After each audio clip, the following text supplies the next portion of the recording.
This podcast is a member of the Voices of Wrestling Podcasting Network. Visit voicesofwrestling.com to hear the rest of our great podcasts, as well as show reviews, columns, opinions, and updates across the world of wrestling.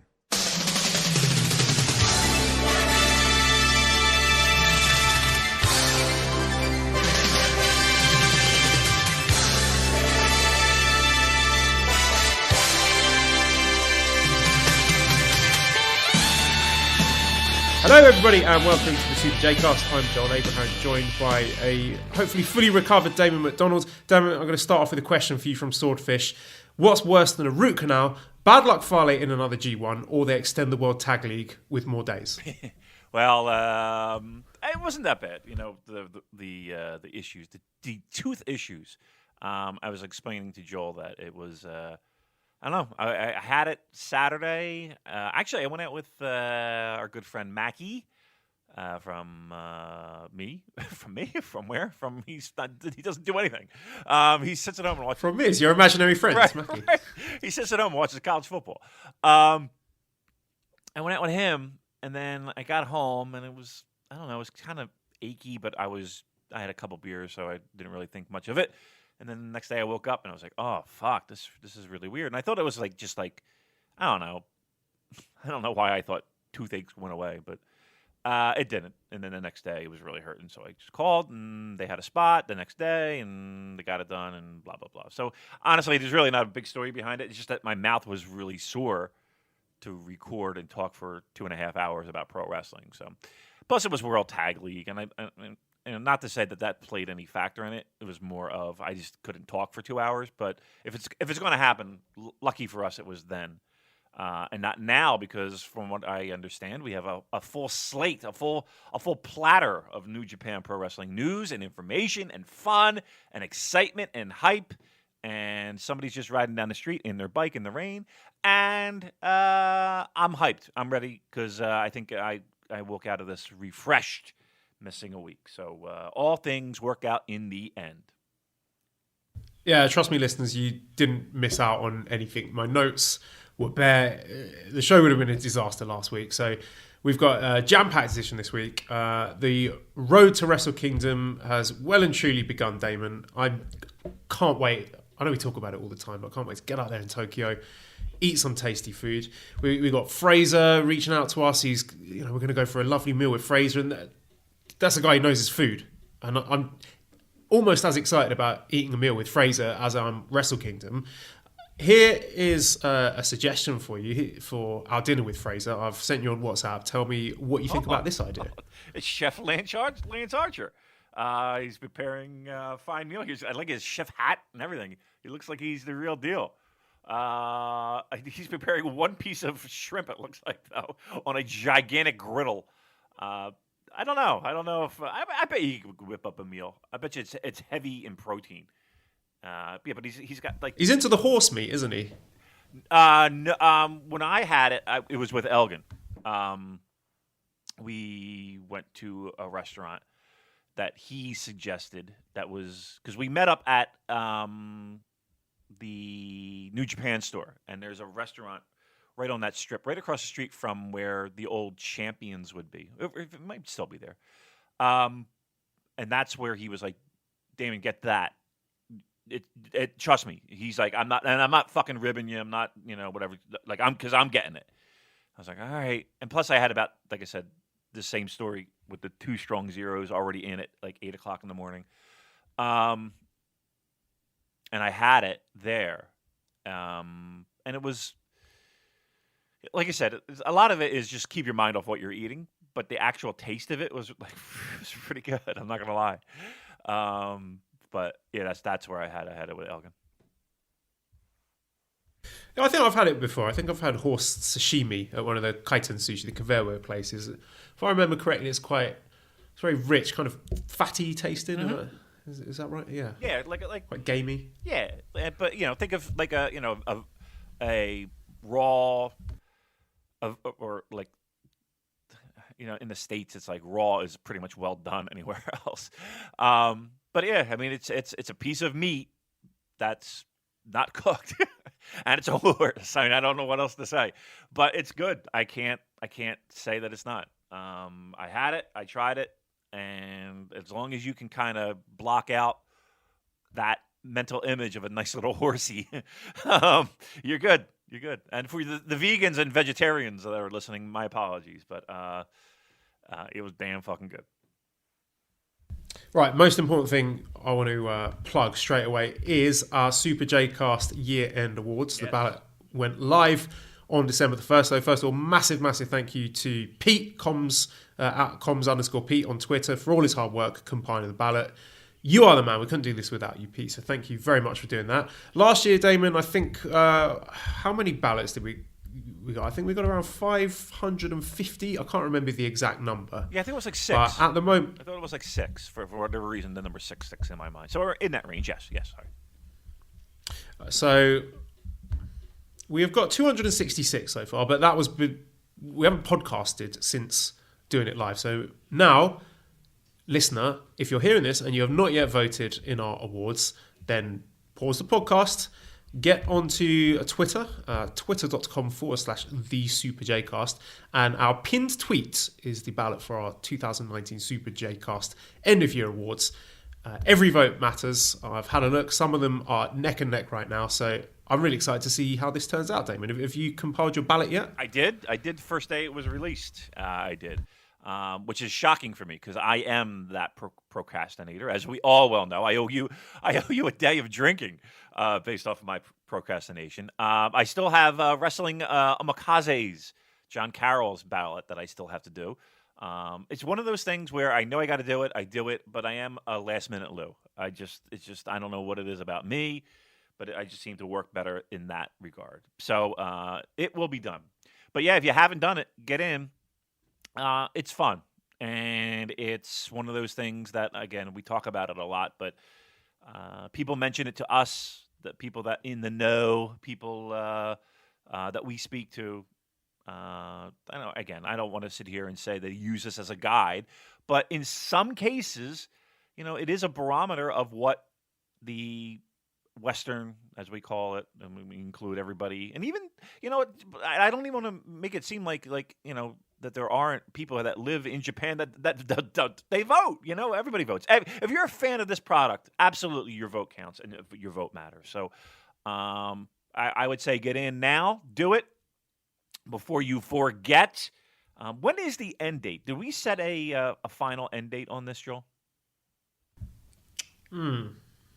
Exactly. I'm not sure. I hadn't really thought that far ahead. I know, really. I'm looking at a December calendar right here.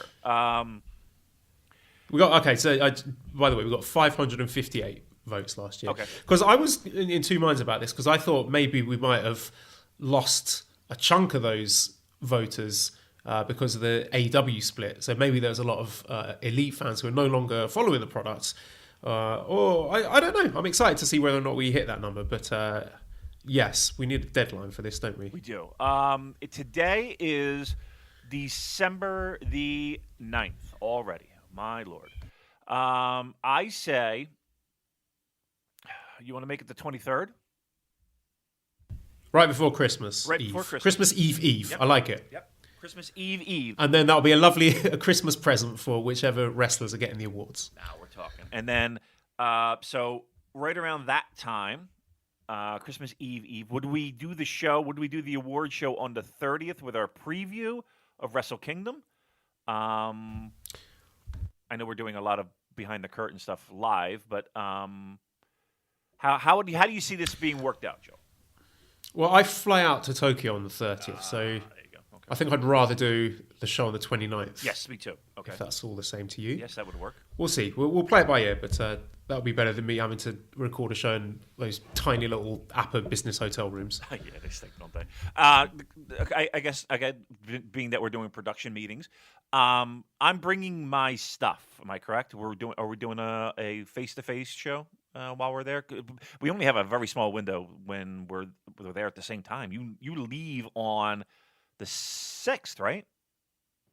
Yes, that's right. So, that kind of limits things, doesn't it? Because we could do one immediately after night 2 of Wrestle Kingdom, but then that would mean it's got a very short shelf life because I'm sure everyone want to hear us talk about the Dome. So maybe Maybe we should save it until after Dash, after New Year's Dash. Yeah, that's probably what we will do. Okay.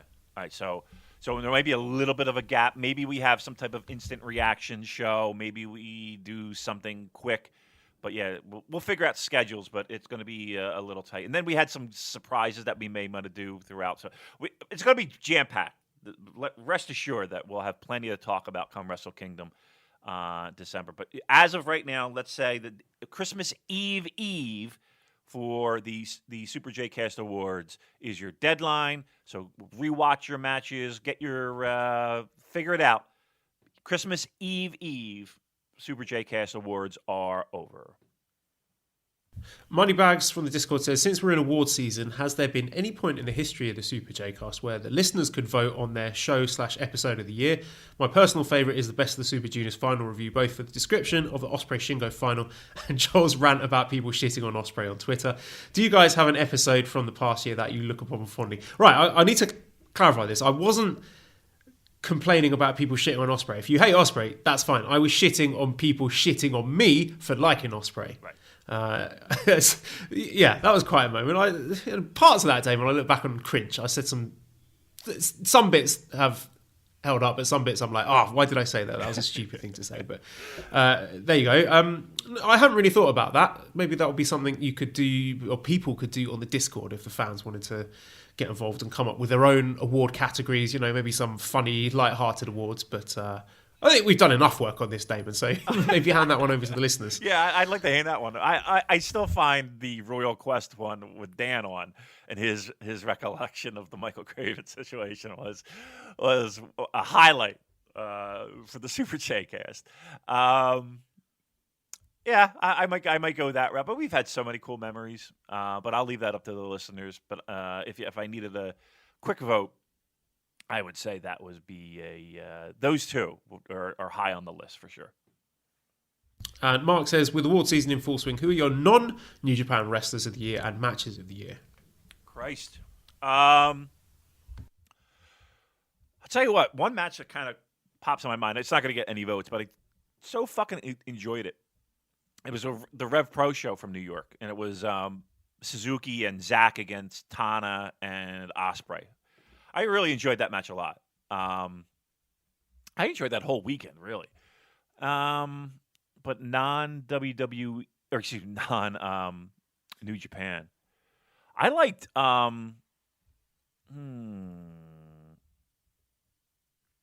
think Elgin's stuff in Big Japan, that main event was pretty fun. Elgin's stuff has been. I see what's happening here. So you and Mike Elgin out eating horse together, and then he's buying you the horse, and then you're getting on the podcast saying, Elgin's had a great year. I see through you, David. Yeah, I know what's up. There seemed like a lot of Mike Elgin talk this week. That was good. I'm trying to think. Like, would there be? I mean, All Japan has their main events are always fun, right? Kenta Miyahara is always shines. But yeah, I've liked a lot of Dragon Gate stuff this year. Yeah, Pac versus KZ sticks in my mind. That was a really fun one. Yeah. Huh. I mean, are you putting any AEW stuff on there? Nope. It's sometimes it's not for me, Dad. I'm not a fan of American wrestling. What can I say? I'm not. Plenty of people like it. It's okay. It's entertaining, but here's what it is. It's not going to be touching my top 10. Yeah, it's ease is what it is. It's like it's I can turn on the TV and everybody knows what TNT is because a lot of basketball is played there. National games broadcast across the country. No. So the name TNT is familiar to people. So if you say that this wrestling show, is on TNT, people will know what that is. So some of it I find to be highly entertaining when it comes to the matches themselves. Some of it is like, what am I watching here? What's going on? But yeah, I mean, I think we're sticking in Japan, and I think we're sticking All Japan and Noah, and and Big Japan. And I've got the old cage match up, and I've sorted 2019 matches. Oh, you know what I really like too? Cage match rating. What was that? Yeah? What was that? David Starr. The match that took Joel and Damon. Yeah, that was really good. Everything about that was really great. That's got to be in my top 5. I enjoyed that a ton. Everything about that, like it was almost like a subtle heel turn. Both of them turning at the same. I like that one a lot. That's probably in my top 5. Yeah, I'm just looking at other stuff here. So, Takeshita versus Endo from DDT. Tyler Bate versus Walter. Kento versus Nomura. Nomura versus Yuji Okubayashi. Cody versus Dustin Rhodes coming in very high. There was that tag match, Sekimoto and Okubayashi versus Ishikawa and Suwama. Got a Joshi match here, Chihiro Hashimoto versus Sari. Kiyomiya versus Sugiura, Miyahara versus Zeus, Devlin versus Walter, Sekimoto versus Elgin. I've seen all of these matches and I like them, but my top 10 is just going to be all New Japan stuff this year. Good for you. Because it's my emotional investment. 1, I like the style, and 2, I'm emotionally invested in it. So none of that stuff's going to be touching my top 10 personally. I'd have to rewatch a couple things, but I think you can go a lot of different places with that. I remember someone saying that it's going to be very difficult to pick a top 5 match of the year, or even a match of the year, with all the quality that's out there. But yeah, I think all those would be on my short list. Yeah, absolutely. But I think that the one that sticks out is that one match with David Starr.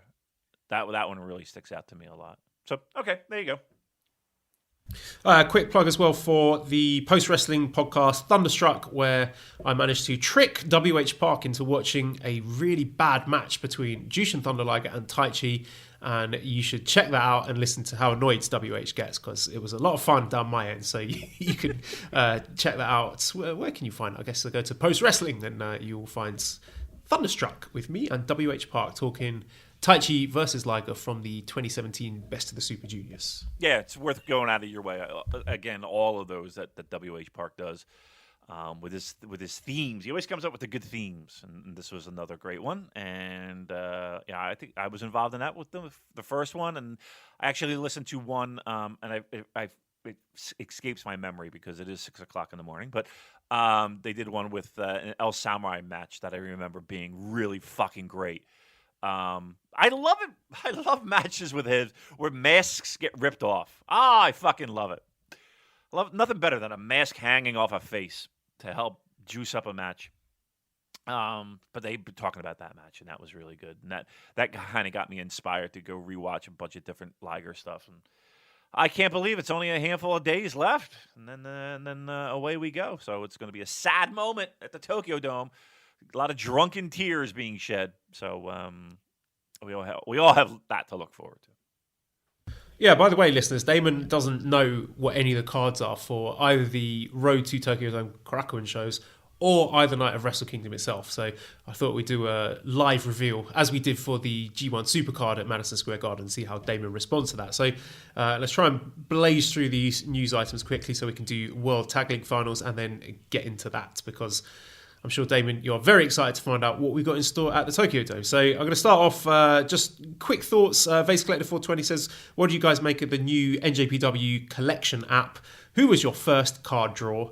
Because I can't get it, Damon. It doesn't work from the UK iTunes store, even though I'm in China. So I can't get the app. What were your experiences with it? I mean, I saw everybody yapping about it, and I was like, well, it's just like Pokemon, or what the fuck is, what? I don't know what these things are, so don't, whatever. But then I downloaded it, and I guess you got to collect cards, and then you have cards, and then they sit on your phone, and you look at them longingly. I don't know what else, and you trade them. And annoy me by posting screenshots of them on the Discord and say, hey, I've got this card. Who wants to trade this for this? Right, who gives a shit? Get a life! Not sour grapes at all, just because I can't play it. Is that what it is? You really want to get in on it? Okay. I had it for 2 seconds, and then I got, they give you a free card to start you off, and mine was Yoshi fucking Hashi, and I was And the first thing I kiss of death. yeah, well, that was it. Might as well have the app automatically delete itself after that. Right, There's no returning from there, is there? No, my phone imploded. My phone melted at that point. All 3 lenses just fell off my phone.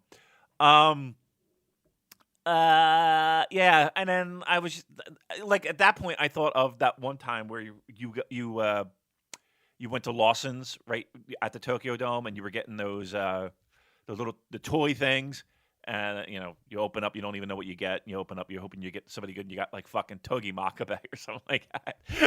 I was really angry, Damon. I was going to throw my Togi Makabe keyring on the floor, but he refused to bump. That's actually funny.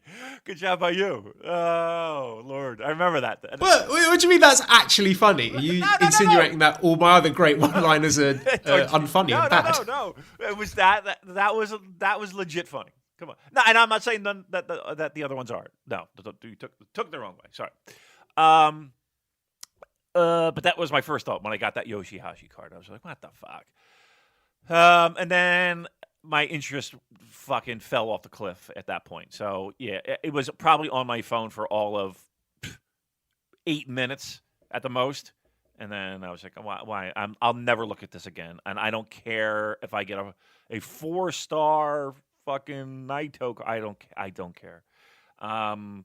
So, yeah. I mean, I'm sure the kids are having fun with it. And if it's...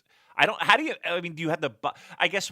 There are like exclusive cards that you have to then purchase to get, or some unbelievable feat of strength. How do you get these cards? Help me out, Joel. What the fuck do you got to do with these things?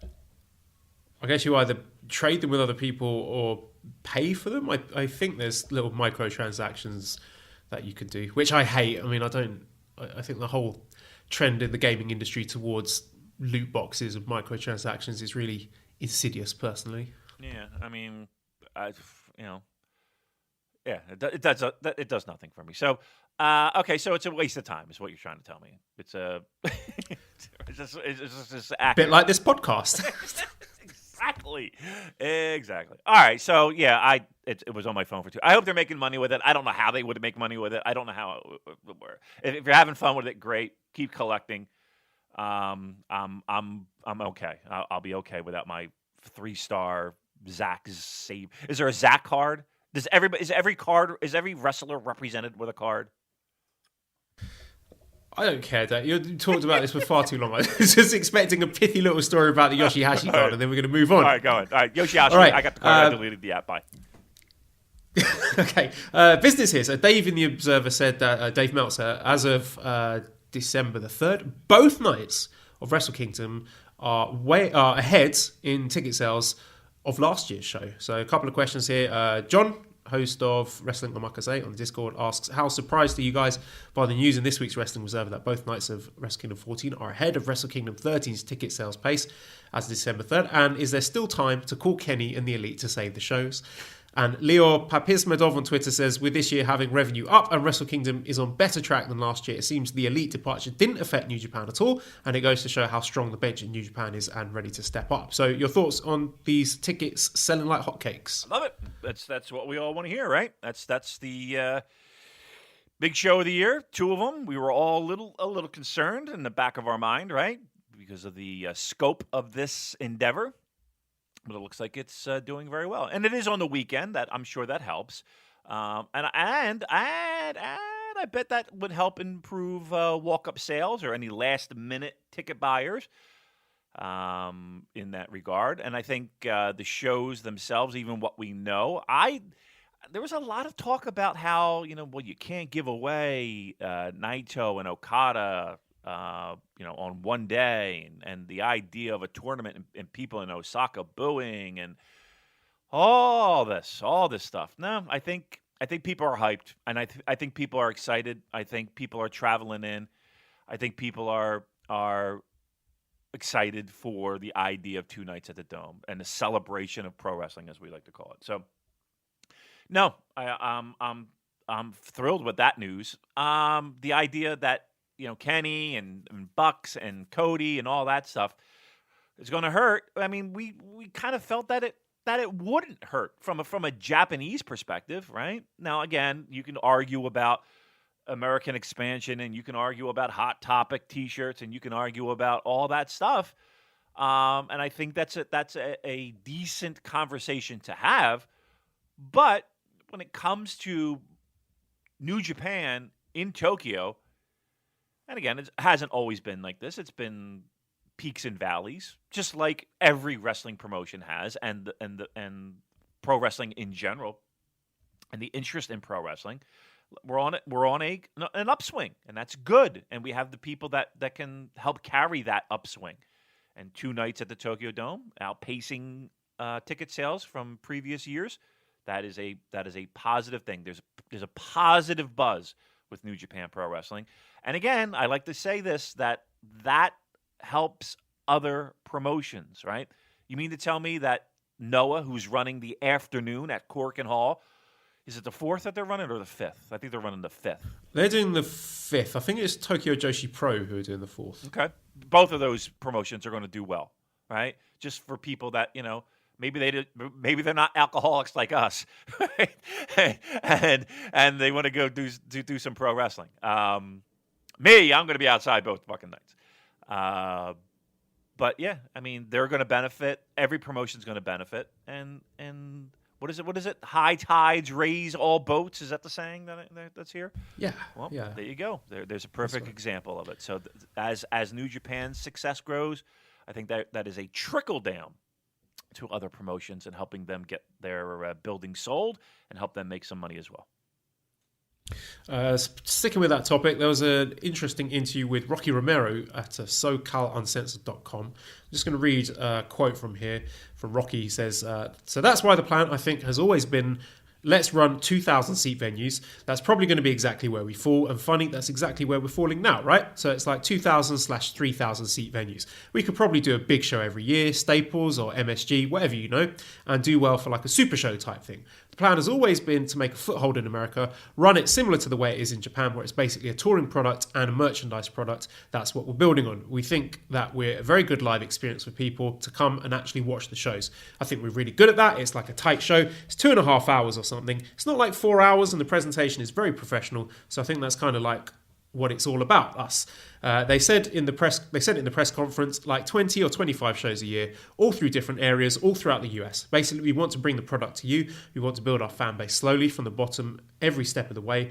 And every once in a while, we bring them a huge show so that everybody can come and see. We can get an IWGP title match or something like MSG, It was a great example of as big as we can go, and I think you'll see that more. So based on that quote from Rocky Romero, Damon, what do you expect to see from New Japan Pro Wrestling of America in 2020? That's a loaded question, Joel, isn't it? Because we've heard a lot of things. Let's put it that way. We've heard a lot of things from a lot of different people about how exciting 2020 is going to be.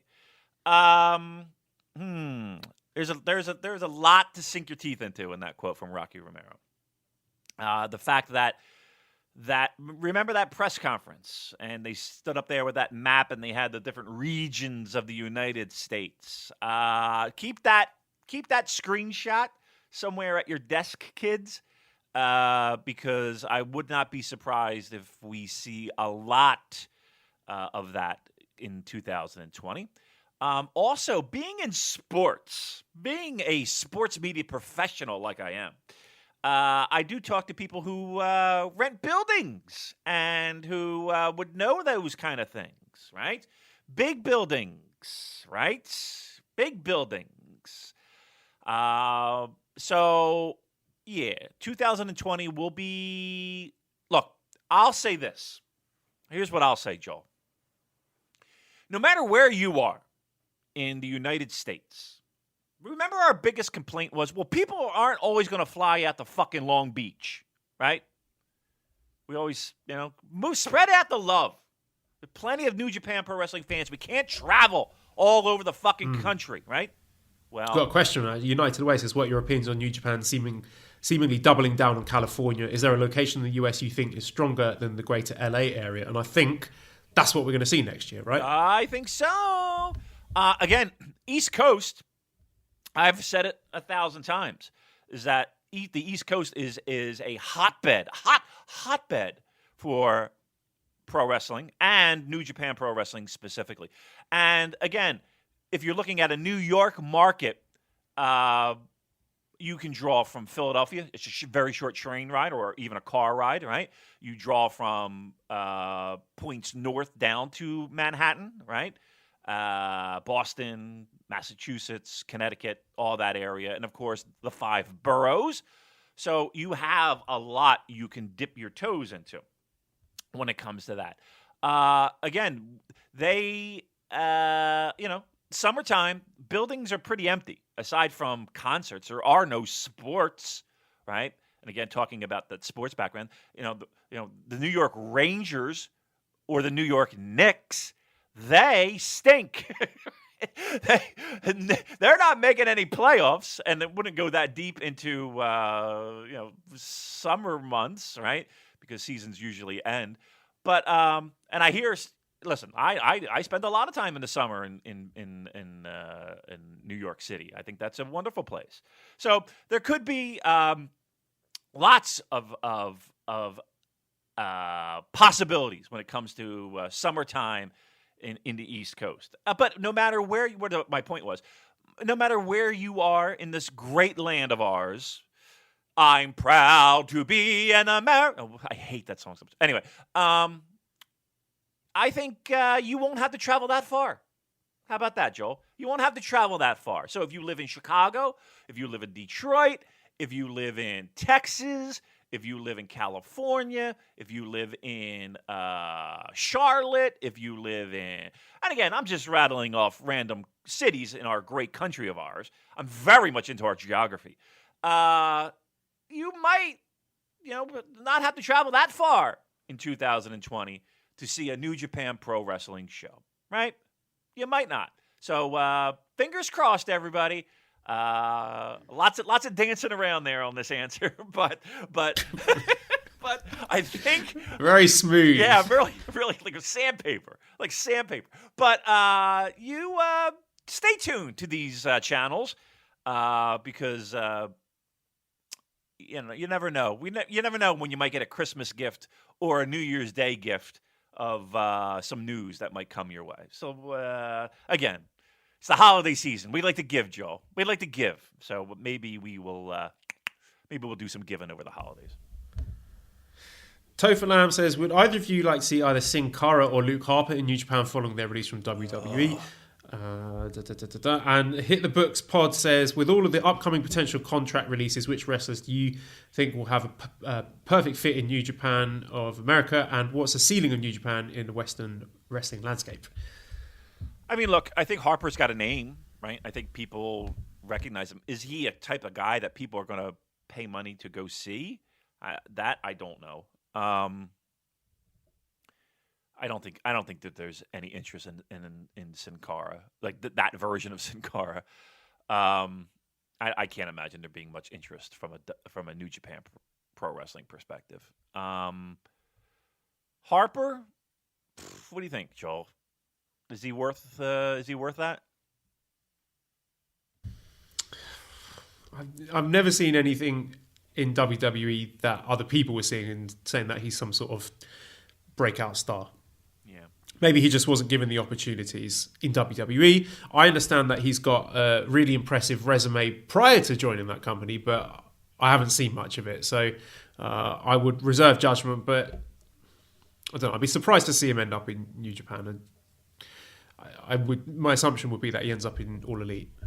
Yeah, I would say for both. And that's cool. I'm going to say pass on both of those. And we don't have to sign every WWE guy. Let's pass on these two and see where we can go from there. Okay, and Anders says, do you think with New Japan of USA and the London Dojo we're going to see any changes to Young Lions system and their excursions? We haven't heard anything specifically about that. I would think it would, right? I mean, you have... Here's the thing, though, when it comes to excursions. And again, I talked about this last show or even the show before, is that it's not always even about just, learning how to lock on a wrist lock or, how to hit the ropes, We're talking about learning how to be pros inside the ring, outside the ring, and to kind of open their eyes to the world. That has a lot to do with it, and how to interact with pro wrestlers from all over the world, and that kind of stuff. So I would hope that it would be. I wouldn't want it to be so regimented and so this is New Japan, and everybody has that New Japan look and feel when it comes to the LA dojo, and if possible, a London dojo or an Australian dojo, all under that same New Japan format and brand. It's the best in the world, I truly believe. But I would like to see a little bit of diversity just for the fact of, again, making these young men even better young men. You're not going to get great moments like fucking Kawato dancing with that Joel, that woman. I'm in love with her. I'm just going to say it right now on this podcast. I need to find out who this person is because I need to be a pen pal or something. Do what, David? What are you going to do with this woman? I don't know. I'm just going to stare longingly. Stare at her. Oh, oh my God. It's so, I don't know what it was about that little clip. It's so sexy. Oh my God. I'm just like, incredible. I was so jealous of Kawato. And he looked like he was having a blast, right? Oh, do you see the smile on that kid's face? He was just like, I can't believe where I am right now. What a life. Good for him. But that's what I would want. I would want that for people, for those people to experience life other than, okay, here's 900, squats that you have to do. You know what I mean? I think that benefit is greater than 900 squats. Are we talking specifically about the experience of dancing with a sexy lady? That's where those squats just come on clear.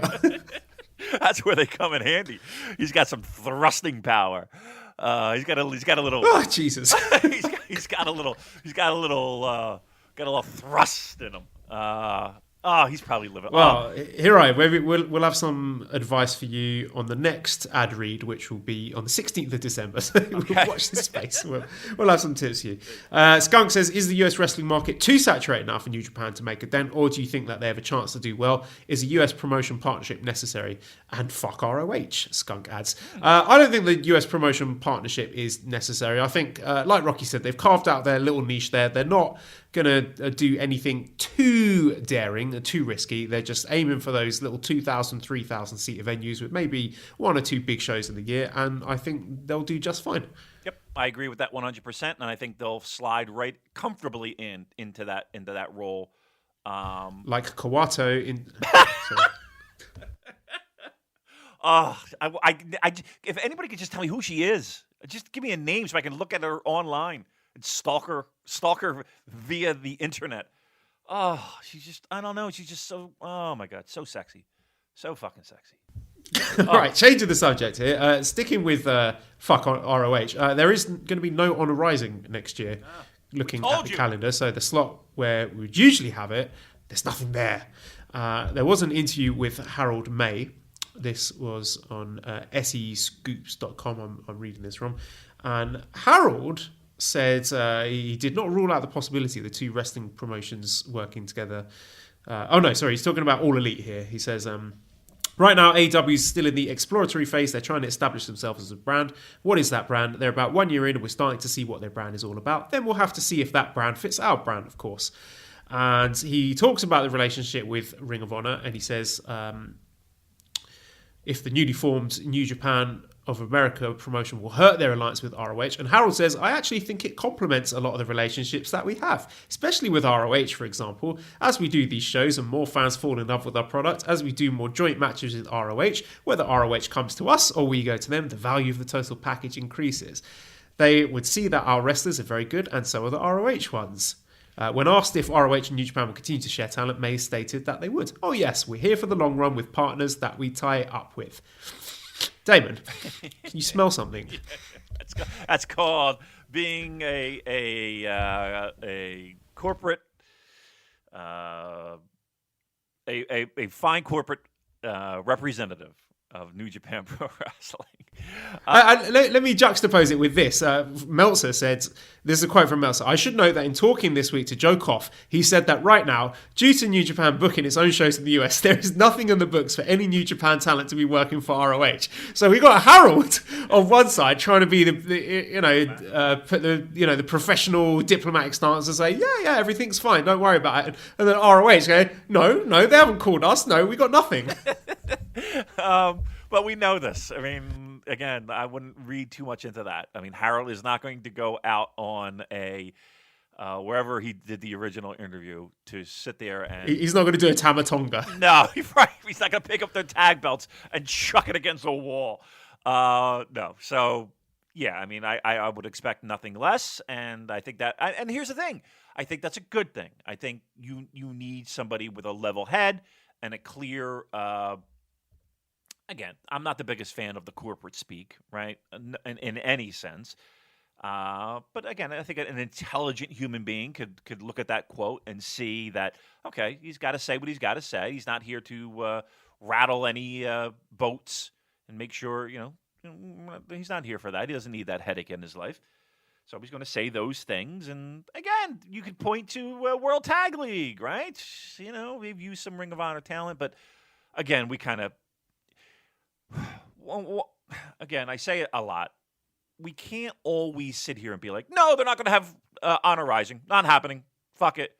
We can't always say that, right? But rest assured that when we say stuff, we need you guys to kind of help connect the dots for yourselves. Connect some dots for yourselves. We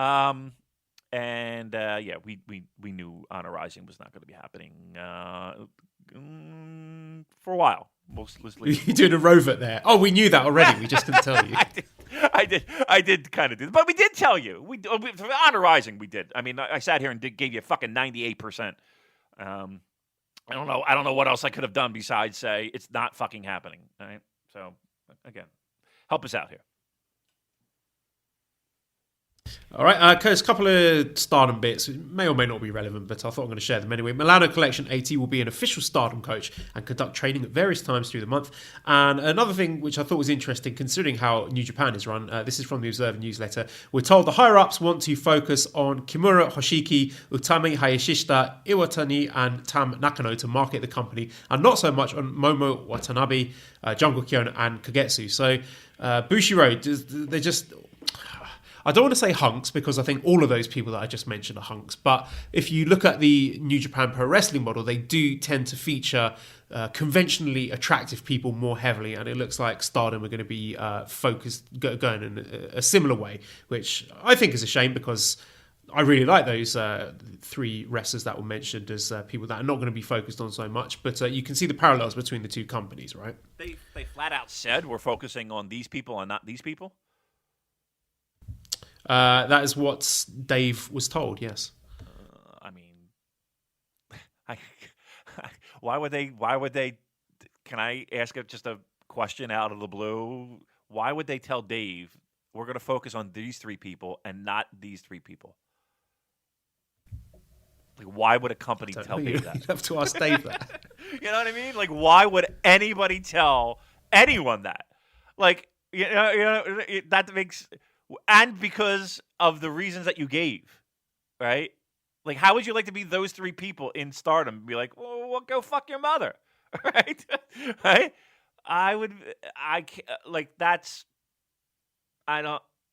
not saying that he didn't get that, but I just got to question why any wrestling promotion would tell Dave that we're focusing on these three people because they're better looking? Is that what the gist I'm getting at, Joel?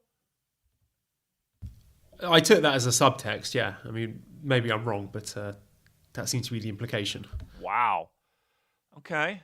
Again, I'm just more along the lines of, like, I'm kind of stunned by that one. I really, as the kids say, I'm shook by that one. Well, look, now we know why Yoshihashi is not a main event star in New Japan, because he's not conventionally attractive. That's the only thing holding him back. That, and he trips over his own because of feet, these and he's absolute pigs at Bushi Road are holding him back. Right? Can we spill one bean on either of these two nights? Do we have a Stardom match? I don't. Okay, I'm not going to. No, nothing confirmed yet. Oh. But what I will say is, it's only the main cards that have been revealed, not the dark matches. So okay. There's still room for that. Because we had a question. Ruza1234 on Twitter says thoughts on what changes there will be to Stardom and whether you think there will be a Stardom dark match at the Tokyo Dome. I still think there will be. I'm 98% sure there will be, but it just hasn't been announced yet. Okay. Yeah. I mean, yes. Things like your Rumble and your Never 6-man gauntlet match. I think those will be dark match shows, pre-match. Okay. All right. I just want to make sure. I don't want to pre-show. I'm just waiting for the incoming barrage of "you fucking assholes were wrong." And I'm like, all right. So nothing announced as of yet, but they haven't done the dark matches. Okay, and that's what we were kind of led to believe, that it would be dark. All right, let's move on. And RevPro Uprising December 15th, Shota Umino versus Hikuleo, and Evil and Sonata versus Zack Sabre Jr. and Minoru Suzuki. So 2 tasty looking matches for the New Japan fan that might be worth checking out if you want to see Umino continue his excursion with his sexy white and pink trousers with the shooter targeting reticule on the knee. Good stuff going on from Shooter. And Hikuleo, who's enjoying himself over there, got into a debate with him about whether Nando's was better than Wagamama. Yeah, I saw that. What was the final verdict on that one? I went. It was razor thin. Yeah, I went. It was like Brexit, Damon. Really? Oh God. Yeah, I did vote. Who'd you vote for? I did Nando's. Yeah, that's in the right side of history. Wagamama is garbage. It's just overpriced, so bland. I remember I had one of their noodle soups once, and it just tasted like hot water. Yeah, I would say bland is a accurate description. All right. What else we got here? I want to talk a little bit about the Kota Ibushi versus Rennari match from the I've forgotten what are the shows. Fighting Spirit Unleashed, yeah. I want to say. LA, right? And Cola Blue saying any word on how Rennari is doing on his excursion. Looks like he was still wearing the black trunks in his first match. So yeah, he's still in the trunks. What did you think of this Ibushi Narita match? Because it was short, but I liked it because it showed Ibushi embracing his dickhead style. Yeah. Yeah, dickhead. It's not very eloquent there. Yeah, I believe Carl Gotch came up with the dickhead style along with his King of Dickhead style. I liked it. It was a short match, but I tell you what, you were right. You sent a description over. You were like, make sure you watch this match. And I was like, all right, well, I'll watch it. The slaps. There was one shot that I swear to God, it took me out of my seat. I thought Ibushi's. Speaking of root canal, I thought Ibushi was going to need one after one of these fucking whacks right across the mush. It lifted him off his feet. It felt like, and it rattled throughout the venue. So yes, that was exciting. I thought it was good. What are you kind of? Are you kind of leading me in a direction of you want to see an Ibushi be a dickhead heel?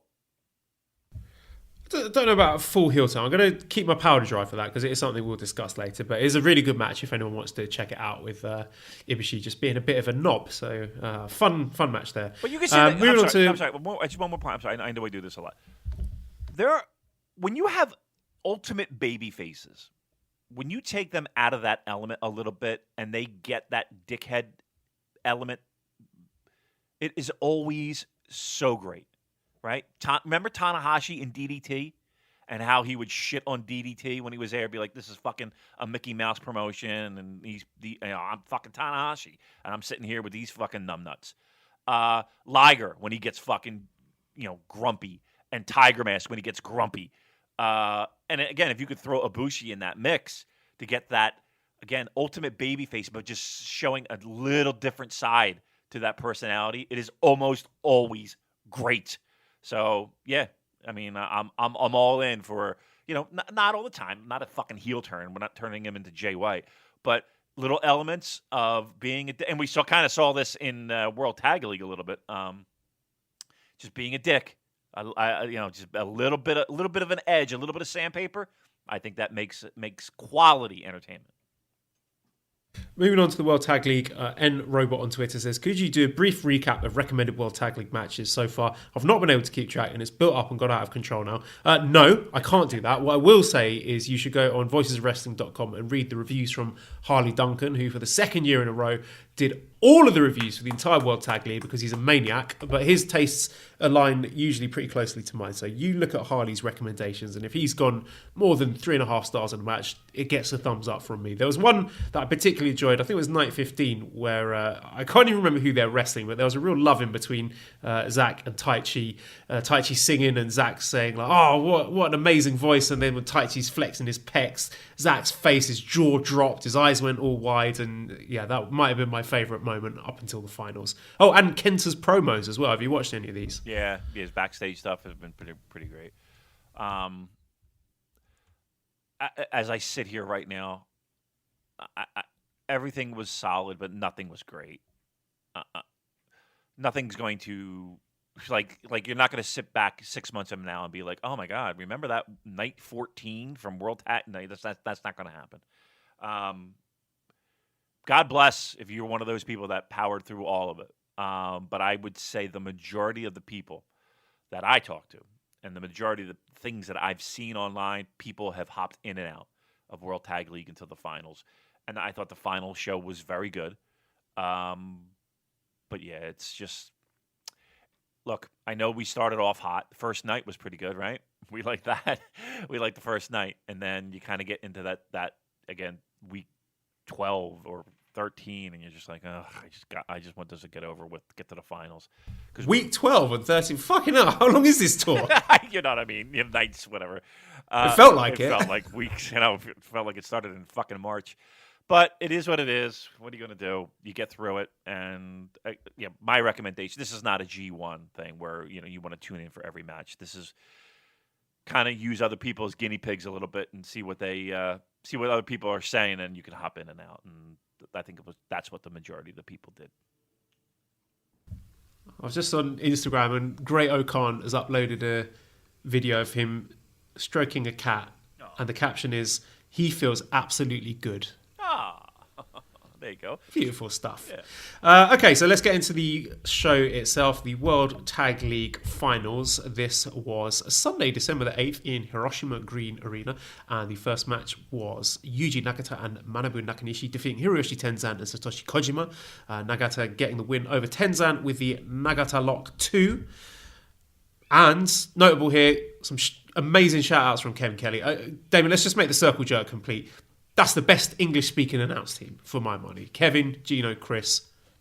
Name me a better English-speaking announce team. Yeah, they are great. And trust me, we every time he gives a little shout-out to us specifically, you got a lot of love for all the hard work that you did on your World Tag League rankings. And for eating the chili. And for eating the chili. Right? You're insane. Seriously, though, it's a really cool moment. I don't want to sort of wallow in it too much, but having my name mentioned on New Japan Pro Wrestling broadcast is really cool, and I'll never get tired of that. Right, and it'll be there forever. It'll be there forever. I mean, one of the coolest things. I mean, if somebody were to say, like, rank me cool moments for the show and things that have happened, I mean, it's Don Callis ripping me, making me sound like a jerk off during Goto Suzuki at the Tokyo Dome.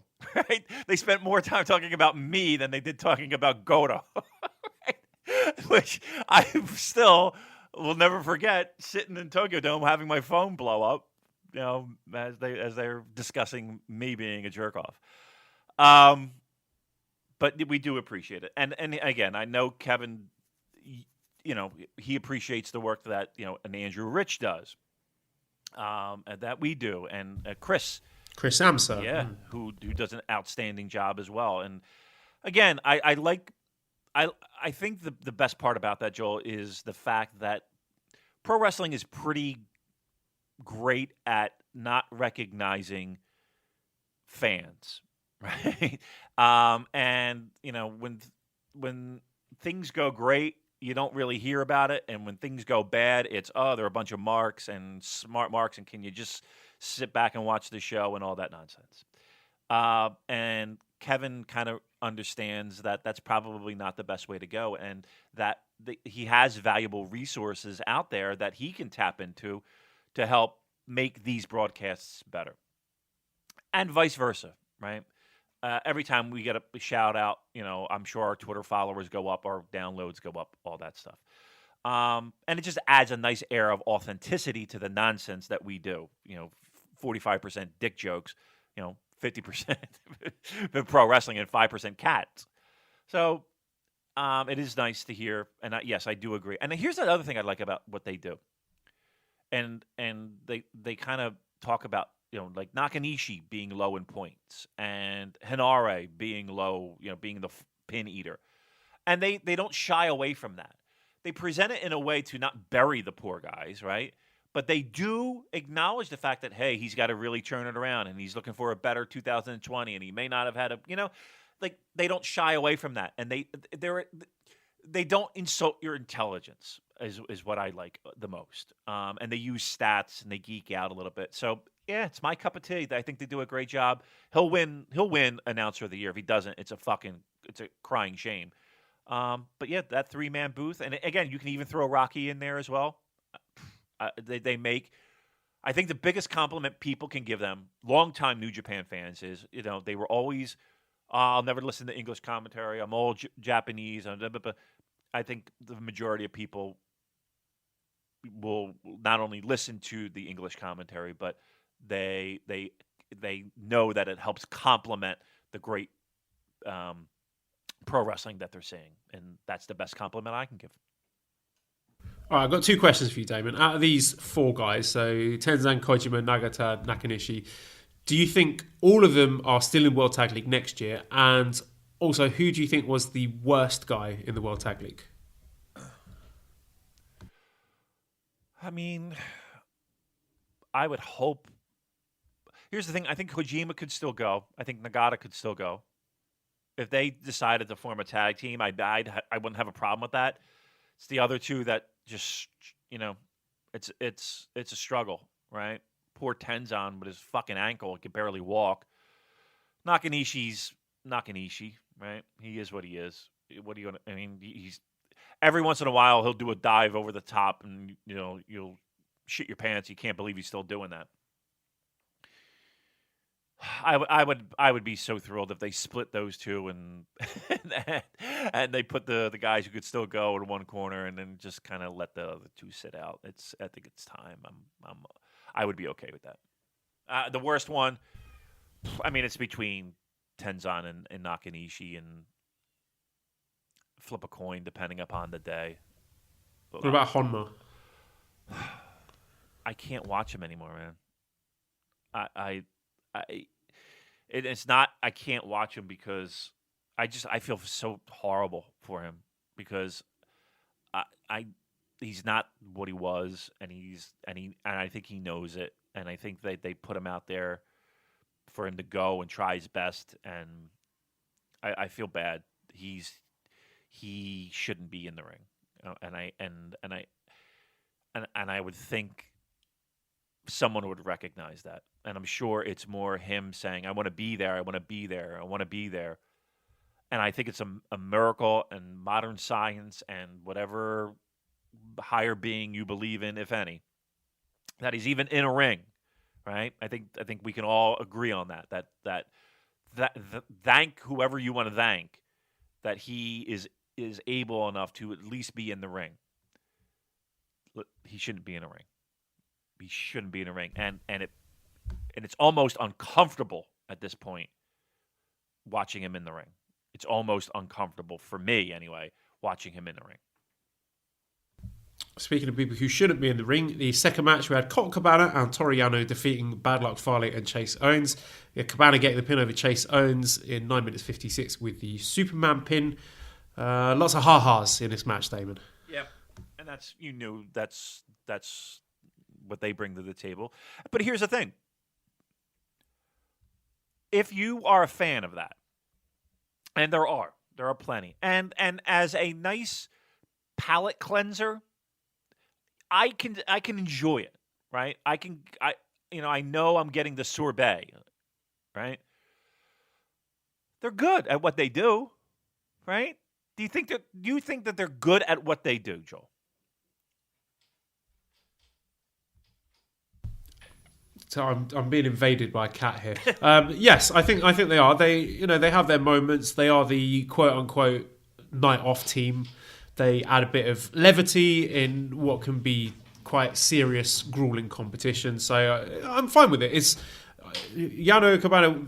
Nothing they did made me laugh or even smile. I didn't think it was funny, but I'm sure there are people out there who thought it was. So I can't really argue with its inclusion. Yeah, I mean, I chuckled. I chuckled at the one spot, where the test of strength, and Yano comes in and does the groin shot, and back in again, and Chase is waiting for him. Eye poke, Folly falls on him. I mean, there is a lot of fucking mousetrap that happened here. A lot of moving parts to get to the punchline. Look. It is sorbet. That's the best way I can describe it. And there are times where I'm in the mood for it, and there's other times where I'm just like, fast forward. For whatever reason, I wouldn't say I was in the mood for this match, but it wasn't. I was willing to accept the sorbet as best as I can describe it. The third match was Mikey Nicholls and Jeff Cobb defeating Shingo Takagi and Terrible, with Mikey Nicholls getting the pin on Terrible, 9 minutes 31 with the Mikey Bomb. And Andrew T. Rich smarted me up here. I didn't realise this. Mikey Nicholls is doing a Mad Max gimmick. The nickname, the skulls, shouting "Witness Me" is all from Mad Max, and he's Australian. So I thought this was a pretty decent match. And Cobb and Mikey Nicholls have done pretty well in this tournament, I think we've seen that Mikey Nicholls is at his best as a tag team wrestler, so hopefully Shane Hasty is released from purgatory at some point. And I think the pair of them together, if they can reform TMDK, would be really good for the heavyweight tag division. But what do you do with both of these guys, with Cobb and Mikey Nicholls in 2020? Well, it felt like there was going to be some, it looked like at the post-match, Shingo was pointing his finger at Cobb, and I mean that's not a bad way to go if all things considered. Are you bringing back El Terrible? I wouldn't. No, I think he was just there to make up the numbers, really. Yeah. To me, he was bottom of the barrel when it came to enjoyment. Look. Shingo was there, but you went through this entire tour. Was anybody doing cartwheels over? Was anybody talking about anything Shingo related in this World Tag League? It felt like just a few moments, when he was facing off with you guys like Ishii and Jeff Cobb and the like. Yeah, okay. I don't know. We'll find another partner for him next year. How about that? We'll find another partner for Shingo next year. Next match, then, we have fourth match. Hiroshi Tanahashi, Toa Henare defeating Hiroki Goto and Carl Fredericks. Henare getting a pin here, pinning Carl Fredericks after 10 minutes 15 seconds with the Toa bottom. Very hunky match, Damon. Good looking boys in this one. I'm personally waiting for the Carl Fredericks and Yuya Uemura team, because they seem to love each other. If you follow them on Twitter, they're always getting up to hijinks and stealing each other's phones and stuff. And I thought it was notable actually in this tournament that, I know I mentioned it before, but Carl Fredericks finished with 6 points. And there are similarities with the way that Katsuya Kitamura was pushed, because neither of them are young, as far as young lions go. But Carl is even getting treatment that Kitamura never got. So picking up 6 points in this tag league. And I think one of them was from a DQ. It still counts, doesn't it? I mean, it's still quite notable, because usually the young lion teams come in with 0. And I thought it was good here that Henare got a pin, and he avoided the bottom spot on my power rankings. And I think Henare's been one of the better performers on this tour. So again, another question, what would you do with a guy like Henare? So a lot of questions and talking points coming out of this one for me. Yeah, I know. Rennari is one of those guys, and they even mentioned it on commentary where, what do you do with him? What do you do with him? He's being lapped. I mean, anybody that's been in that class is head and shoulders above where, and especially now with David Finlay, right? It feels like he's getting left in the dust, which is a shame because I think he can go. He's really good. Yeah, and I think there will come a time where they will maybe, I think, need to put a guy like Rennari, let's say, in a G1. And I don't know if they're... I don't know, how easy would it be to heat a guy like Rennari up? Is the fact that he is... I don't want to say jobber, but he's not ranked that highly in terms of the results he gets in New Japan. How easy and quick would it be to turn that around? If they think, shit, we need to heat him up, we need to make this guy into, mid-card or whatever, do you think that's easily done? I feel like he would have to go away. I feel like he would have to come back with something new and fresh. I hate to, I don't want injury on any human being, but you look at what they did with David Finlay when he returned from his shoulder injury, and compare that to what Rennari. I mean, they were different states of their career, mind you. Rennari was still young lionish during his injury, and was it his Achilles or so? But I would feel like you'd have to pause him, send him somewhere just to kind of get a new coat of paint. Because I think it would be a little bit difficult just to not have him go away and then just all of a sudden be this mid-card guy that he hasn't shown any. It just hasn't happened. It's going to be a really tough educational process for fans to kind of get behind that.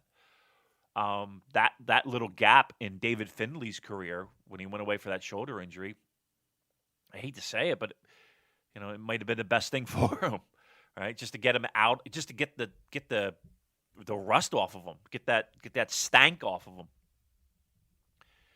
It's going to be tough, Joel. And again, you could see he's got people breathing down his back when it comes to young lions, and everybody in his class has rocketed past him at this point. So yeah, I say send him away, get him a new coat of paint, get him something completely different, see what we can do with the guy because he's good. And if anybody's, I hate to say being wasted in New Japan, but he seems like he's spinning his wheels right now. After the match, we got a vignette from Chris Jericho. What do you prefer, Damon? Do you like New Japan Juggalo Jericho, Painmaker Jericho, or do you like AEW Le Champion, bit of the bubbly Jericho? I like the bit of the bubbly. I got to be honest with you. I do like the bit of the bubbly guy. The cocky jerk off. I've been there, done that. You can't sniff my jock kind of guy. He is legitimately funny. I'm not the biggest fan of the wrestling itself, but the promos that he cuts are genuinely funny. I do like them a lot. He's star of the show. To me, he's and noticeably. I mean, it helps being a guy who's been in a major promotion for years to help. But yeah, he to me, he is head and shoulders above just about everybody else in that promotion. Yeah, the juggalo clown, evil guy. I don't know, the Clockwork Orange type motif. It's all right. It's a 40-something-year-old guy pulling that off is a little bit like, oh, okay, but okay, whatever. I think Chris Jericho is very good. I don't like people complaining about Chris Jericho. I think they're missing the mark. I think he's really good. I think everything he touches seems to, I wouldn't say turn to gold, but I think it's a positive having him. Let's put it that way. Fifth match was Lance Archer and Minoru Suzuki defeating Kenta and Yujiro Takahashi. Archer pinning Yujiro after 11 minutes 24 seconds with an EBD claw. And I thought this was a really, really good match, Damon. Everything's really started picking up here. We had Yujiro doing a tope and he busted his elbow open. Some of the Suzuki and Kenta exchanges were great. I'm told that they had a match together in, I think it was 2005 in Noah when Kenta was still a junior. We had Lance Archer terrorizing kids. He's picked that back up again. Really good match. So what do you think of it? Yeah, I liked it. Liked it a lot. It was. I always like the heel dynamics, right? Those are always good. I think Lance. I think he's coming into his own. I really do. I think he'll be in the mix. And again, you don't need to spill the beans on. What do we have him as? Do we have him as most improved, or do we not unsung? He is on the ballot. Yes, yeah. He's got to be getting a lot of votes. I would think. I think he's just comparing him here and him in Noah or him early New Japan stuff with KES. I just think it's a night and day kind of thing. I'm so happy for the guy. Match was good. I liked it a lot. A little bit of everything: brawling, wrestling, busted open elbows, as you said. I like the idea of Kenta and Suzuki maybe in the future. I liked it a lot. After the end of this match, we had John Moxley showing up in person to brawl with Lance Archer and challenge Lance to a Texas death match, which I looked up. Wikipedia says this is a match where you pin the guy and then there's a 10 count after that. And if they can't answer the bell after the 10 count, then that's the end of the match. I don't know about that, Damon. That sounds a bit rubbish. I hope they don't do that. I hope it's just like a sort of standard no DQ match, because I really dislike last man standing matches. Yeah, it has that feel. I mean, here's the thing though.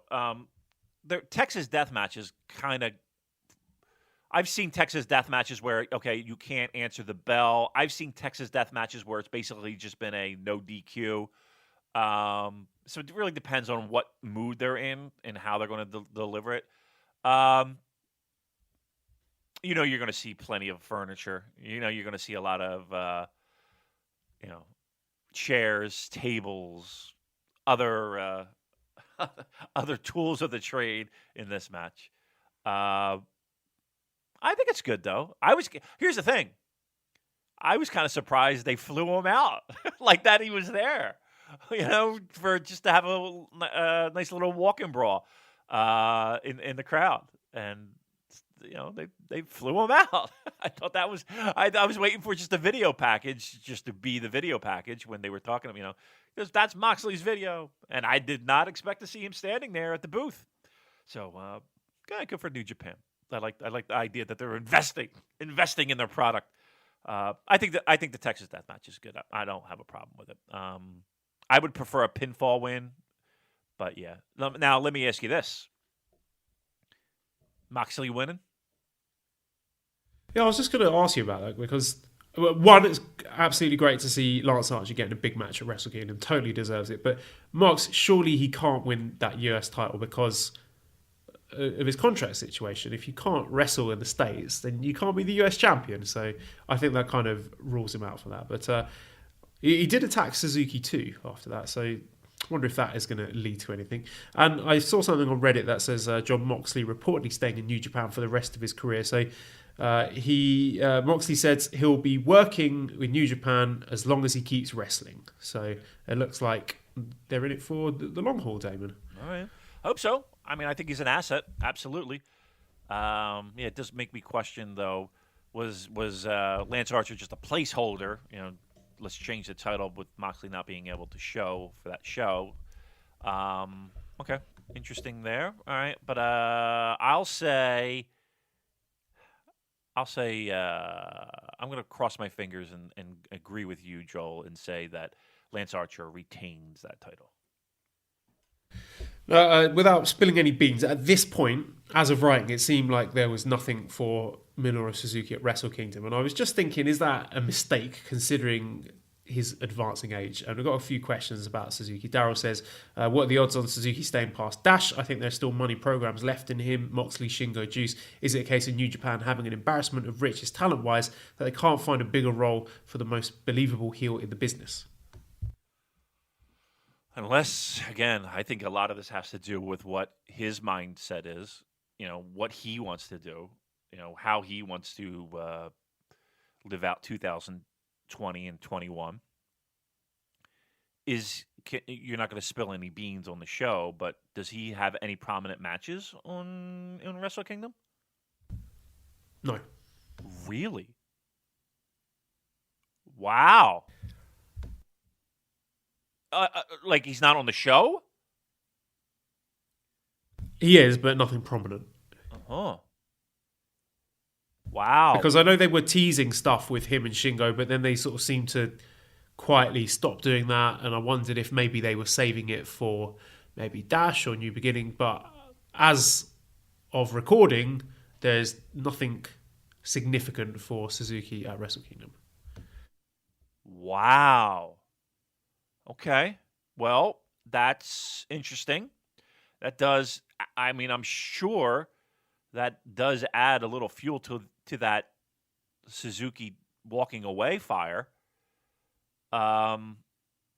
They have, there is an embarrassment of riches in New Japan in which way they can go. Wow, that's kind of interesting. There's 2 shows here at the Tokyo Dome. You would think one of those 2 nights he's not, you said not a prominent match. Is he in a singles match? I don't want to spill any beans. Holy shit. Wow. All right, let's get the fuck through this World Tag League. I want to do the show. All right, 6th match was Kota Ibushi, Jushin Thunder Liger, Tiger Mask defeating Kazuchika Okada, Sho and Yo. Kota Ibushi pinning Sho after 12 minutes 35 seconds after absolutely murdering poor Sho with a Kamigoye. It did feel like Liger was the biggest star in this match. Okada's acting heelish, breaking up the Romero special. He's smushing the belt in Ibushi's face. It did actually make me want to see Okada versus Liger as a singles match. Too. But it felt during the match that there was zero heat for the Ibushi Okada exchanges. Just like polite applause. And I did worry that that's been fossilized as the cool match that leads up to Okada versus Naito, unfortunately. And I felt Ibushi was pretty cold until he went absolutely berserk at the end. So first he killed Sho. It's like amazing selling from Sho. We've got to give him his flowers there. And then he shocked even me by after Okada pie-faced him with the belt, he just absolutely twatted him in the head with that briefcase. It was like Michael Douglas in Falling Down. So I was into that. I thought it was great. And a lot of people were wondering, does he need a full heel turn to reinvigorate him? Maybe the Dark Star having more upside than the Golden Star. Maybe that he loses both matches at the Dome and snaps. But I do have a Twitter thread from our friend Nicole, Booze Leprechaun, who does amazing work for us. So I will read that in a moment, but I just wanted to get your thoughts on everything I just said. Okay. One, let's start with Liger. Yes, he felt like, he got his own little entrance, right? He got his own theme played. He's in his hometown. He did, and rightfully so. He was a focal point of this match, and he got to say some words at the end, which was nice. I'm into Ibushi Okada. I here's the thing. I try not to, and it's hard to do, but I try not to let a Japanese crowd and the reactions to things like this influence how into everyone is into a storyline, right? Just because we feel like they sit on their hands at certain points does not mean that they're not fucking into it. I've been in buildings where it felt like it was noisy as fuck and people are stomping their feet, and I go home and I watch that same match from a Korakuen or wherever I was, and I'm like, wow, it doesn't really translate over. So again, I try not to use that as a barometer of, this is a home run angle, this is a shit angle. I kind of try to use myself as that, and asking questions of others, I guess, really. Ibushi fucking just, there's that pro wrestling chair shot, where it's like 2 hands on the chair, full arm extension, and we're going to kind of hit the guy on the head, but use our arms as shock absorber. Nope. This was as if somebody were standing behind you and you just swung your arm around with something heavy and whacked somebody in the fucking head with it. That was ridiculous. And I got to be honest with you, the first thing I thought of was holy shit, if that went astray and, clipped him in the wrong way, that could have been a nightmare scenario. Luckily, that didn't happen. And then the post-match, him, he was having none of it. And to me, it didn't even feel like him being a heel, Joel. It felt like him being, all right, enough's enough with this fucking asshole. You want to see this side of me? Okay, great. We're gonna. Yeah. Again, I want to read this tweet from Nicole because she said exactly that. Okay. Side note: today's braining of Okada is why you watch the undercard matches on Road 2 shows. They've been building to something like this steadily since the San Jose show, with a slow escalation of the mindfuckery by Ibushi and haughtiness of Okada. That's what I got. This was not a Ibushi heel turn in any sense of the imagination. It was Ibushi saying, "You're acting all fucking high and mighty, and maybe taking me a little bit lightly. Fuck you. Here's my response to that. You better bring your fucking fight." And that's the feeling I got. Not Ibushi turning heel in any way, shape, or form. No, I found it more of I got a little sandpaper and a little grit to my game, and here's a little taste of that. Yeah, I'm going to read this thread because I think it is really good because Nicole is our resident Ibushi expert. She says, New Japan has a noticeable lack of true baby faces at the top of the card. Jay White's a pure heel with Naito and Okada as tweeners. Tanahashi's the only face, but on the slow march to mid-card status. Ibushi spent the entire summer becoming the pure baby face. Murder Ibu works best when it comes out for special occasions, like Finn Balor's demon persona. We've seen Murder Ibu light on occasions, but not the full devious gremlin. Up to this point, the only opponents who brought out the full Murder Ibu has been Nakamura and Omega. On the flip side, Okada works best when he's the prick champ holding his opponents in contempt. Okada was intent to ignore Ibushi's presence from the moment he saved Will at the anniversary show. Until Ibushi started playing mind games, Okada was set on not taking him seriously. Ibushi wants Okada to take him seriously because he knows Okada's been fucking about. How does one achieve this? By being a fucking murderous gremlin. This is the same sassy Ibu that suplexed Nakamura mid-promo and then did the most adorable yowl ever to set up Wrestle Kingdom 9. The appeal of Ibushi is the fact that he is a pure babyface that can flip the switch when he's got that special opponent. That's why Omega Ibushi 2 and Wrestle Kingdom 9 are so special, because it's not his default mode. Those moments become ho-hum if that's his default mode. Ibushi is a true once-in-a-generation talent that 99% of the time can just rely on his natural ability to get the win. But even the great Tanahashi said you have to be cruel on occasions to get the job done. This is one of those times. Great job. Great job, right? She should do a podcast. At the very least, follow her on Twitter. There's at Booze Leprechaun, but that's BO0ZE Leprechaun. And definitely great stuff constantly coming out from her Twitter. Yeah, good. I mean, that's well thought. I agree with just about everything that's said there. Right. No need for me to beat a dead horse, but and then eat it with Michael Elgin. It's I agree. I agree with that. Yes. Then after this match, we had Liger giving his goodbye speech, and we had a video challenge from the artist formerly known as Dragon Lee, now known as Ryu Lee. So Ryu, of course, is a Japanese word for dragon. Voices of Wrestling say that he has signed a one-year deal with New Japan.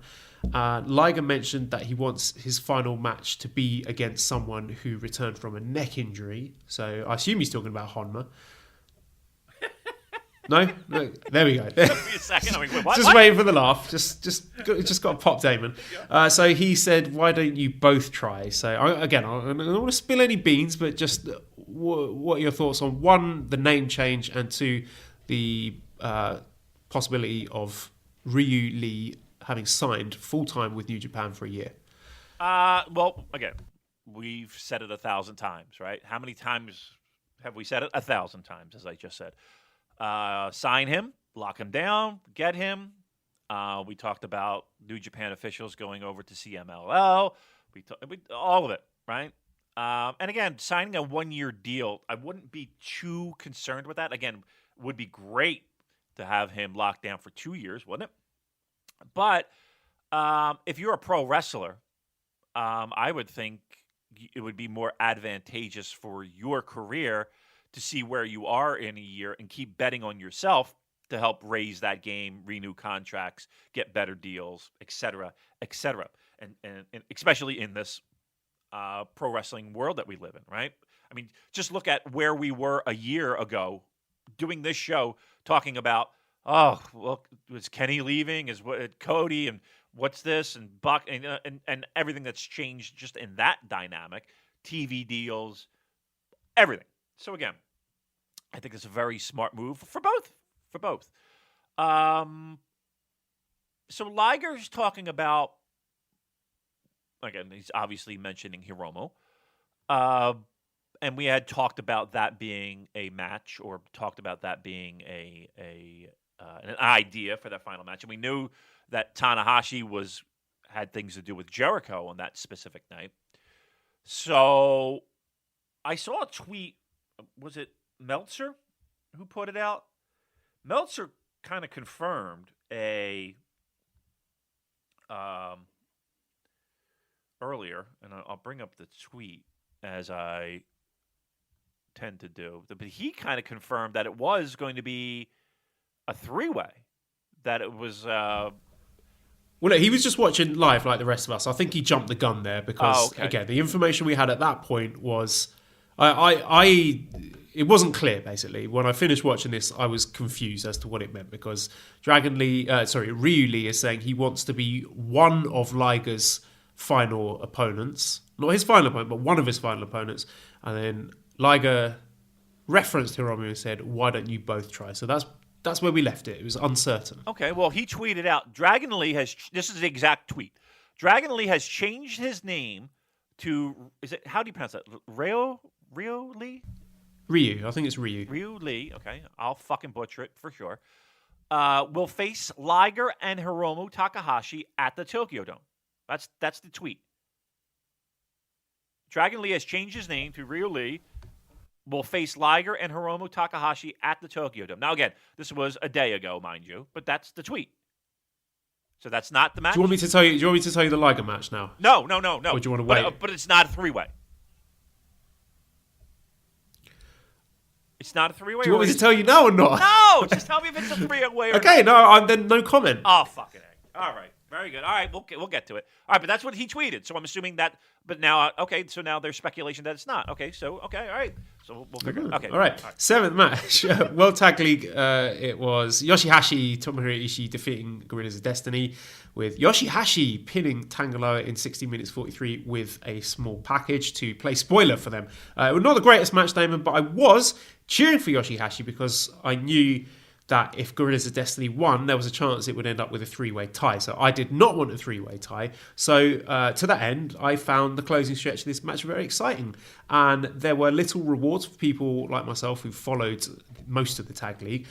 For example, the Operation Jado Killer, the crossface submission that has been used from Tangaloa, he has just been killing people with that throughout the tour, picking up a ton of wins with that. So when he locked that onto Yoshihashi, that for me was an exciting near fall because I thought Yoshihashi was going to tap because Tangaloa had beaten so many people with it. So I bought that as a near fall.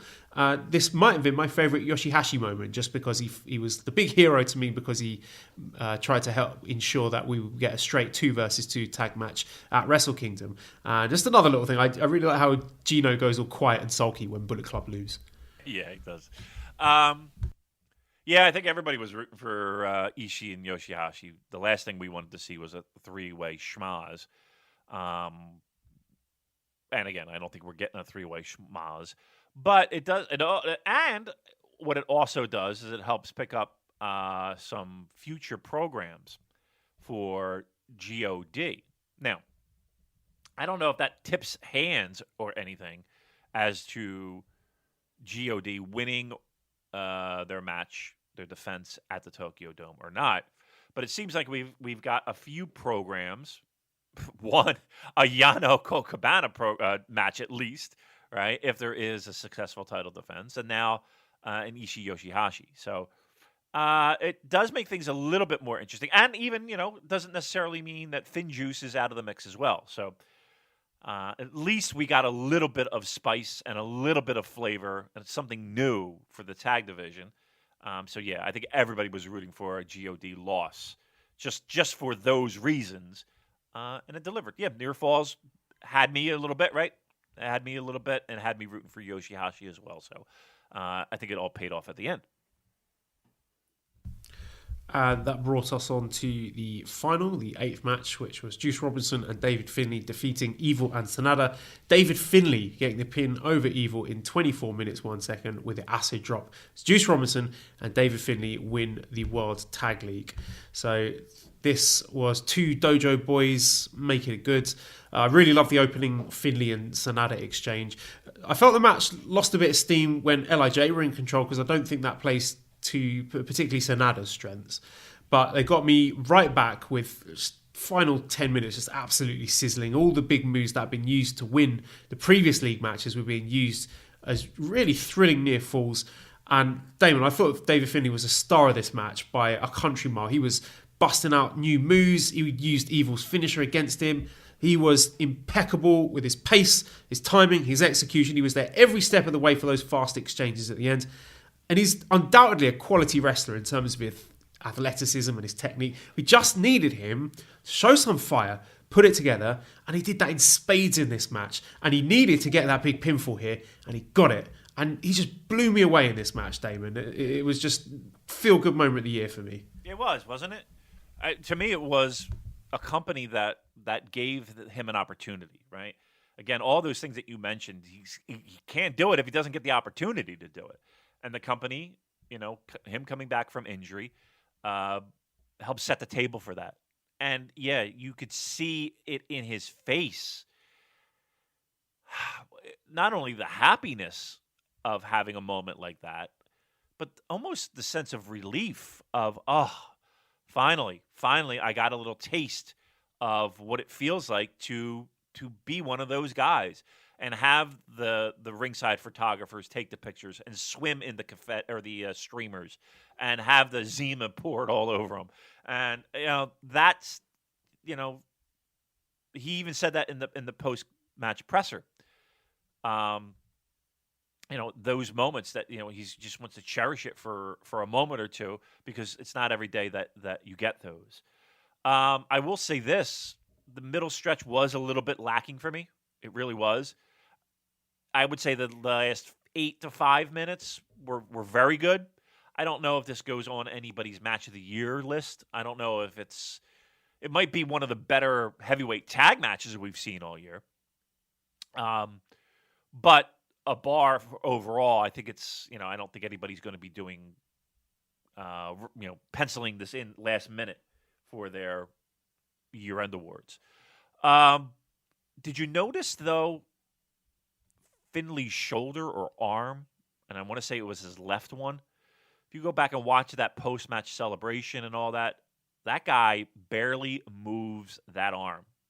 And I don't know if he's selling it. I don't know. It looked like he couldn't lift that arm over his head to lift up that trophy. Every picture, he's moving his body so that he's shaking hands with his other hand. He did everything in his power to not move that arm. Again, I don't know if he's just selling that, but if he is, he's selling it great, because it looked like it was fucked up. And I hope and pray that it's not another setback for him. Yeah, I didn't notice that at all, actually. So, hopefully that's nothing. But just the post-match stuff was great. You had all the boys coming down to celebrate. And to make it even better, the Young Bucks didn't come out to make it a three-way. So respect to New Japan for giving us 2 straight tag matches at the Dome for those titles. They did it at Wrestle Kingdom 12 and it was great. They did not do it at Wrestle Kingdom 13 and it was not great. So I'm very, very happy that we're getting 2 straight tag matches here. Yep, very good. And a good job. I think they had a really good tournament. Again, Juice is becoming a focal point for New Japan Pro Wrestling, which is great to see. And again, finally, David getting a little taste of success. Good job by them. It's something different. It's something new. And again, we're getting a title match with some freshness. And I'm all excited about that. Why do you think they chose to have all the good guys coming out like that? It's not every day that they do that, right? Maybe it was just a thing to do, right? Maybe it was just a thing to recognize them for all their hard work. Again, 2 dojo boys. I mean, every person in that ring has, stretched them a little bit and taught them a little wrestling lesson and made them do a couple extra squats. And I don't know. I think it was just a sign of respect, maybe. And that locker room camaraderie that, hey, you finally achieved that goal. I liked it. I actually think it made for a really, really strong moment, and you could see how emotional those 2 guys got over it. I loved it, actually. I thought it was really good. I did laugh when Chris Charlton said, hopefully Juice doesn't drink too much. He might split his head open again. Which made me wonder, could that be the source of Juice's head injuries there? But, I mean, Juice doing his closing promo in Japanese, he was just oozing star power there. So I think it's going to be a really big year for Juice Robinson. And as for the tag match itself, Finn Juice versus Gorillas of Destiny, I choose to believe that it's going to be good. What say you, Damon? Give me your start expectations for that match at Wrestle Kingdom. I think it'll be good. I think both those teams complement each other pretty well. I'll set a bar at 3.5, and if they get enough time and they're able to make it a match worthwhile, they could beat that. It could be exciting. Do you think we see a title change? Yeah, I do, actually. All right. I like that. All right, so that's good. I think that, again, the best thing overall is that it adds a little bit extra flavor and a little extra spice on what is notoriously a bland tag division. I'm all in on Juice and Finlay. And after the match, Zack Sabre Jr. attacked Sanada backstage. Michael CC on the Discord says, David Finlay in next year's G1, yay or nay? Yay. Yeah, me too. I want to see it. I think he's great. Check your WhatsApp, please, Damon, because I've got a question for you about Sanada. I don't know if you noticed this during the match, but it's been bothering me throughout this whole World Tag League in all of the Evil and Sanada matches. Oh, he's got little holes. Oh, they're tiny. He blew out his pants is what he did. Yeah, it's been going on for quite almost more than a week now. His backside of his pants has been all worn down. Yeah, a lot of ass bumps, a lot of ass bumping from Sanada. But here's the thing, though, something like that. How do you patch that? I guess you. I'm not a seamstress by any stretch of the imagination, but the holes are literally in the cheek area, so you can't really. I mean, you would just need to patch it, I guess, and then it will look silly. I don't know. But my man Sanada has got 2 holes for easy access, and he's gonna need.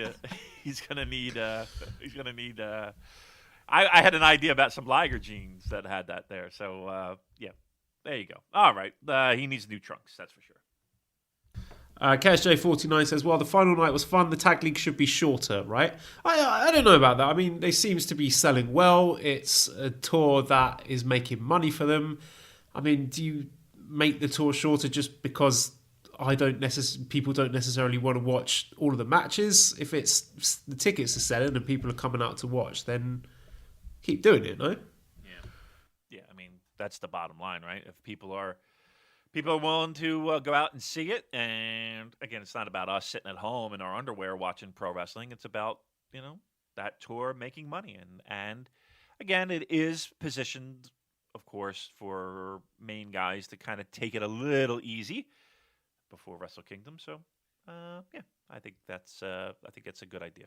I don't have a problem with it as long as it's making money. And for my power rankings, Juice Robinson ended up being the most valuable player in the World Tag League with 9 points. Evil just behind with 8.5. Sanada with 8. Tangaloa 7.5. Davey Finlay 7.5. Ishii 6.5. So those are the people who are at the top. And bottom was Nakanishi minus 12. Rennari and Fredericks both on minus 10. Honma minus 9. So it's not the sort of company you want to see Toa Rennari keeping. I mean, Fredericks obviously is down there because he's a young lion. The point differentials were quite interesting, looking and seeing what the biggest gaps were in points. So the biggest gap was Makabe and Honma, which had a 7.5 point differential. So Makabe was really heavily protected in this, even though didn't really do much. So I don't know if they see that he's still got some upside, Makabe, or they just think Honma's trash at this point. Tanahashi, obviously, big differential over Rennari, 6.5. Likewise, Shingo over Terrible. Nagata over Nakanishi as well. So again, Nagata clearly the stronger person in that tag team by quite some distance. Goto over Fredericks, understandable. No real surprises for the others, but I just wanted to get in the last word on my power rankings. And let's move on then and talk about these upcoming shows we've got. We have some cards for 3 Korakuen Hall shows, Road to the Tokyo Dome. Now, obviously, we're not going to break these down in depth because you want to get to this Wrestle Kingdom stuff. So I will read out the match cards for these 3 shows. And how about you stop me, Damon, if there's something you want to mention on these shows? How does that sound? That sounds perfect to me.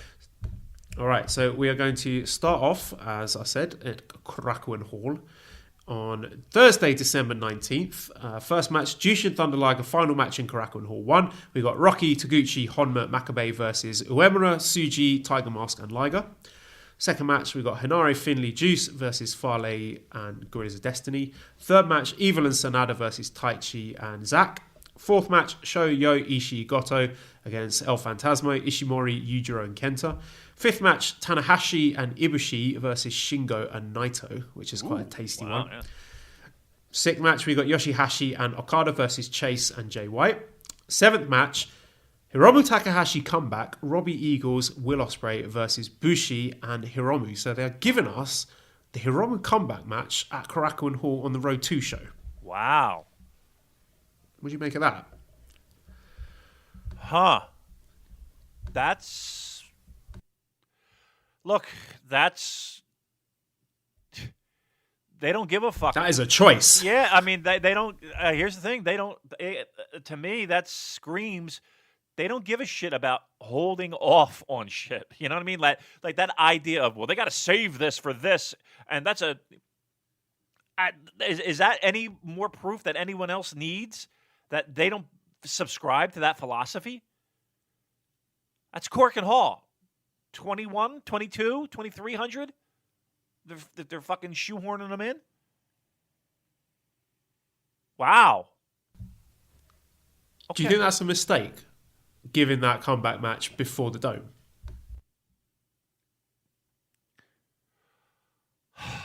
The only thing it is a disappointment to not be at the first match.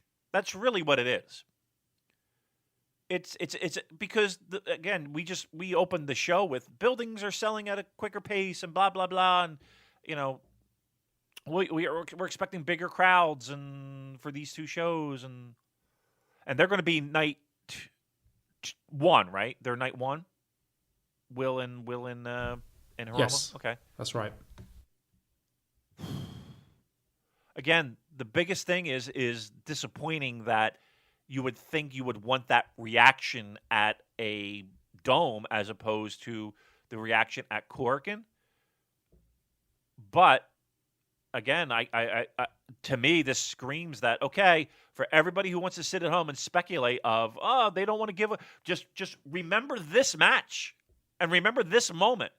They don't subscribe to that. So, if you're thinking, well, how could they have the Tokyo, Okada and Naito, a match that they haven't had in forever, and building it in one day and blah blah. They don't subscribe to that. This screams that. It's shocking to me, but truth be told, the biggest shock of it is the fact that the people at the Dome aren't going. You're not going to get that moment. And I would think that in Pro Wrestling 101, you live for that moment. Wow. Let's go to the second one, which is Friday, December 20th. We got a singles match, Rennari versus Yota Tsuji.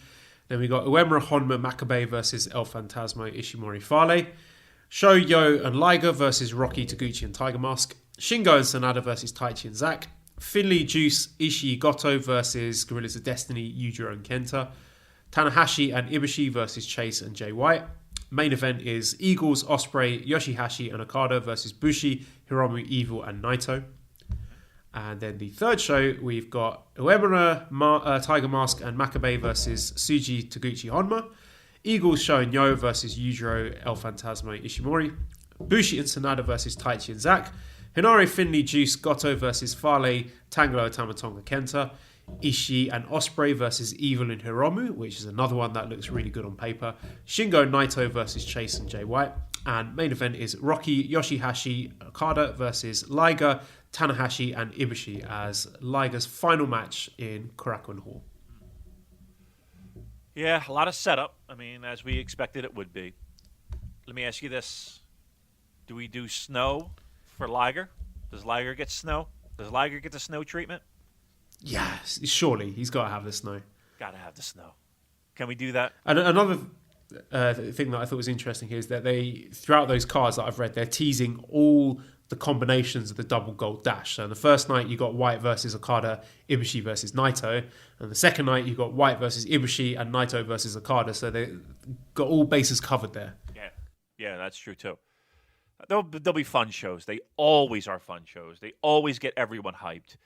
Again, the closing image of the wrestlers standing in that ring with that snow falling. It is one that you'll take to your grave. Let's give Liger the send off. That's all I'm asking.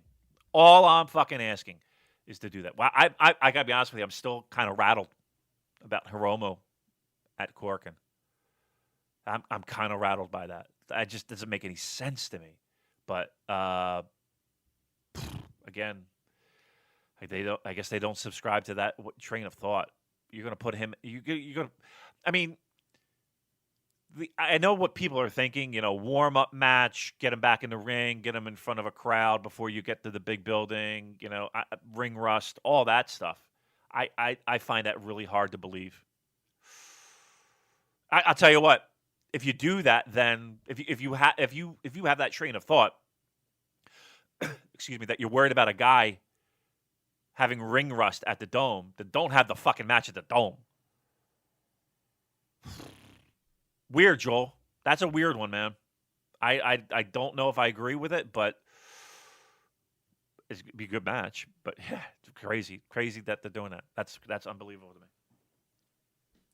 All right, you ready for Wrestle Kingdom? Wrestle Kingdom. So, Wrestle Kingdom 14. Let's do it. In Tokyo Dome. Saturday, January the 4th, 2020. First match, we've got an 8-man tag team match. Jushin Thunder Liger retirement match 1. Tiger Mask, Great Sasuke, Tatsumi Fujinami, Jushin Thunder Liger versus Ryusuke Taguchi, Tatsuhito Takaiwa, Shinjiro Otani, and Naoki Sano. And we got El Samurai on Liger's team and Kuniaki Kobayashi in the corner of the other team. Okay. First match? Right. First match. I mean, 8-man tag. We're opening the show with that match? Yep. I don't know. Maybe even the show is going to open with maybe it's he's trying to get the big buzz for maybe Liger coming out first for the old 8-man tag match. It's going to take 30 minutes for people to get in the ring. That's for sure for that line. So maybe they had to have it first to make sure it didn't go over on time. We're going to open it up with that. Okay. All right, cool. I mean, get to your seats early, I guess, right? No fucking about. You get to your seats. Yeah, it didn't say anything about dark matches, so again, maybe there'll be a little New Japan Rumble before, maybe not. Who knows? But there we go. There's your first match, the Liger 8-man tag. Okay. All right, second match, we have a special 8-man tag match with Bushi, Shingo Takagi, Evil, and Sanada versus El Desperado, Taichi, Minoru Suzuki, and Zack Sabre Jr. I mean, I don't know what's so special about that in the sense that it feels like that would be a multi-man tag match in just about any show ever, right? Which made me think maybe there's going to be some sort of angle there. And again, I don't want to go into that match with my heart set on that. There is going to be an angle, but you do wonder, don't you? With all these questions about Suzuki-gun and Suzuki specifically saying the phrase Taichi-gun, how does it feel to lose to Taichi-gun after he lost the match to Zack and Taichi in the World Tag League, and there's rumours about what Shingo and Suzuki are going to be doing. It does make me think something might happen there that's going to be followed up at Dash, but I want to keep that as a possibility rather than a probability because I don't want to make myself feel disappointed. Right. I mean, look at the talent that's in that match, though. Suzuki, Shingo, Zack, right? Taichi. It's a lot of talent that's just fucking blobbed into an 8-man tag that's only going to go, 8 minutes, 10 minutes at most. Huh. That's man. Fucking Shingo in that mix. Okay, I gotta be honest with you. I'm not loving it. I'm hoping there's something, up sleeves somewhere. Okay, all right. Okay, so first match we got the Liger 8-man tag match. Second match we got the special 8-man tag match. Third match, special 8-man tag match. Yoshihashi, Toru Yano, Tomohiro Ishii, Hiroki Goto versus Chase Owens, Yujiro Takahashi, Bad Luck Fale, and Kenta. This is the Dome? Mm-hmm.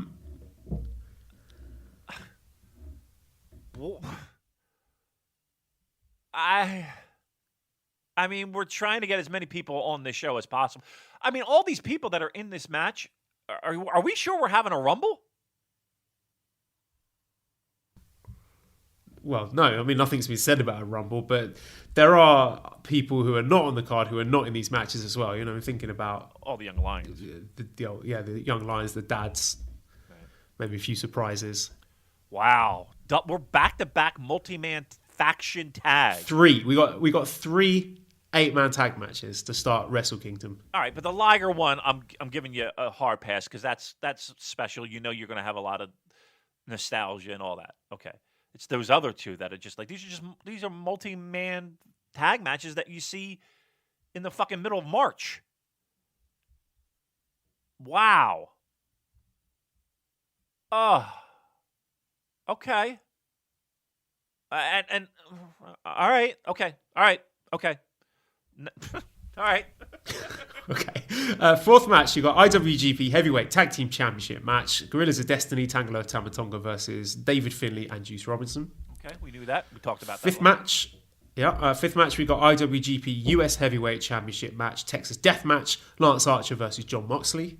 Okay, we talked about that, but that should be good. Okay.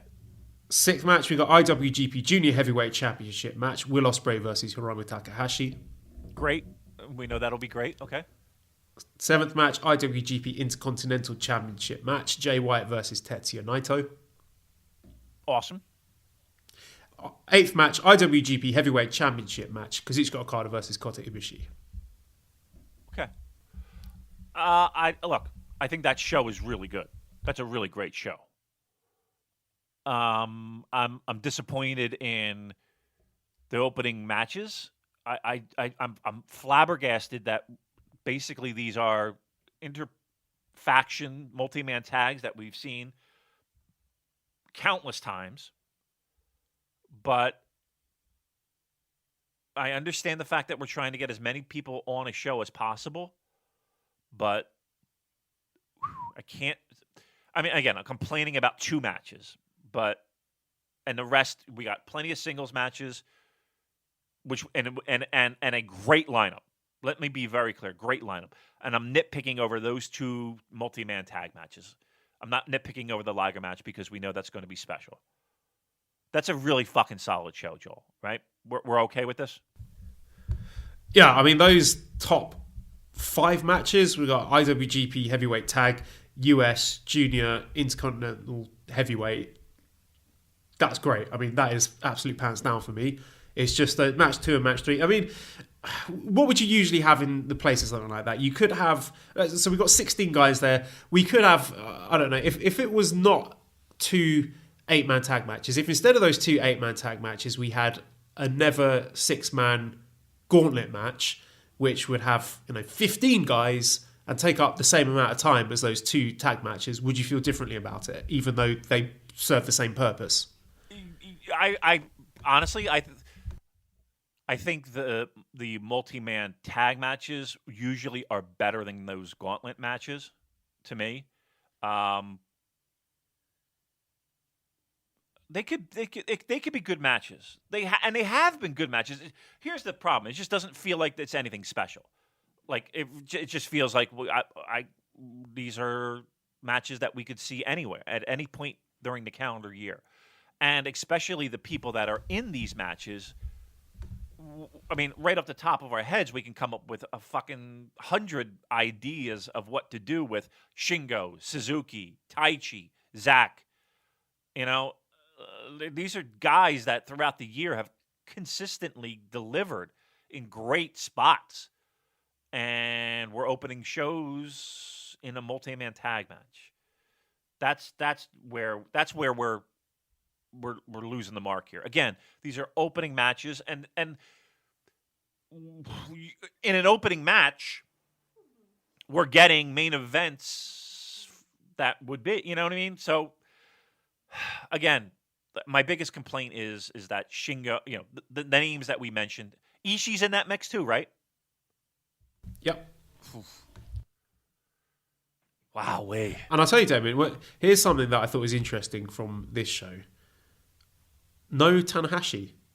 So unless there's some kind of pre-show match, this is going to be the first January 4th Tokyo Dome show without Hiroshi Tanahashi since 2003. Holy shit. Wow. That's significant. Yeah, you're right. No, wow. Huh. Look at the names who do have singles matches, though. Lance Archer. Jon Moxley. Not a singles match, but, I mean, Juice is in a prominent position. David Finlay is in a prominent position. And Hiroshi Tanahashi is sitting in a press box? Shingo is in a multi-man tag match? Ishii? Zack? Suzuki? Huh. And it's weird too, Joel, because I'm sitting here and I'm looking at the show and I'm like, this is a really fucking great show. There are moments that I'm looking at it and I'm like, what? Let's let that sink in a little bit. Hiroshi Tanahashi. I mean, what does that say though? Do you think that Hiroshi Tanahashi could give a back-to-back performance in the state that he's in? I don't know, but you just think they would have found somewhere to crowbar him into those matches. He's not on the show. Yeah. Wow. Yeah, I'm a little bit blown away by that. I am more than a little bit blown away. I'm blown away completely by that. Wow, that's a lot to unpack. All right. That's night one. All right, what's night two? Just a quick question for you before we go to night two. Do you think Okada Ibushi will be the best match on night one? Yes. I think it's like on paper, if I'm going to say best match, I think that would be, and then Will Hiromu, and then Jay Naito. So, Wrestle Kingdom 14 in the Tokyo Dome, Sunday, January the 5th. First match, Jushin Thunder Liger retirement match 2. Jushin Thunder Liger and Naoki Sano versus Ryu Lee and Hiromu Takahashi. Wow. And we've got Yoshiaki Fujiwara in the corner of Liger and Sano. Wow. Sano. Well, he does, again, he still does stuff for like Wrestle One and shit like that. I mean, they're going to have to do a lot to keep up with the young boys, that's for sure. Hiromu and Dragon Lee, I mean, they're going to be doing a lot of catching bodies. Woo. For me, his last match, I would have liked to have seen a singles match. Me too. Um, And you knew he could still deliver a quality one. Like the Ishimori match was great. The Suzuki match was great. So I'm a bit disappointed that it's a tag match. I am too. Again, my favorite match of all time is Sano Liger. So there is a huge nostalgia checkbox that's being tickled here. Does a checkbox get tickled? I have no idea what the fuck I'm talking about. I would have liked to have seen a singles match. I find it pretty crazy because I talked about it before. Again, it's his last match. He's going to go balls to the wall. But those are two guys that are high octane offense that the two older lads are going to have to keep up with. Huh. All right. I would have liked to have seen a singles match. I really would have. I'm trying to process how I feel about it. I do like it. I would have liked to have seen him one last time, just him in the ring. So I am a little disappointed in that. It is fitting. I mean, we've got the past and the future, the present and the future. So I'm sure it will be a nice moment in the ring with the four of those guys afterwards. But yeah, there you go. That's what we got for Liger's final match. Second match, then, we have the IWGP Junior Heavyweight Tag Team Championship match with El Phantasmo and Ishimori versus Sho and Yo. Okay. You know, El Phantasmo is El Phantasmo on night number one? No, he's not. How could they leave him off? I'm sorry, like it's Tanahashi. All right, that should be good. We know that's going to be good. Okay. Third match, British Heavyweight Championship match, Zack Sabre Jr. versus Sanada. Ooh. Okay. That should be good. Fourth match, yep. The winner of the IWGP US Championship match on January 4th will fight Juice Robinson in another IWGP US Heavyweight Championship match. So that's going to be Juice Robinson against either Moxley or Archer. Wow. Double juice. They are going in hard on Juice Robinson here. All right, well, let me ask you this. Does that tip the hand of the tag match? Like, to me, that's... I don't think so. I think there's a distinct possibility we get Juice 2 belts. He's the one guy that walks out with 2 belts. That's a token. Fucking deserves it, David. After the shit sandwiches he's had to eat over the past couple of years in, taking pins from the incoming ex-WWE stars. Yeah. I would love to see Juice 2 belts at the Tokyo Dome. I think it would be a great moment. I think that tips the hand. I think he wins the U.S. title back. I think Archer successfully defends, and then well, you haven't said anything about Moxley being on night 2. So I think, Moxley loses, Archer wins, defends against Juice, and loses the title to Juice. I'm shocked that we're getting 2 title defenses at the Tokyo Dome for the U.S. title. Crazy. Fifth match, never openweight championship match, Kenta versus Hiroki Goto. No Shibata. No Shibata. No Shibata. But I'm sure he'll be in the corner. I'm sure he'll get in the mix physically somehow. But that, again... How do you feel about that? Because some people were very upset and they thought that the power struggle physicality between Shibata and Kenta was a step too far and was not deliberately, but was misleading people into expecting a Shibata comeback, which we're not getting here, at least. All right. I mean, relax, right?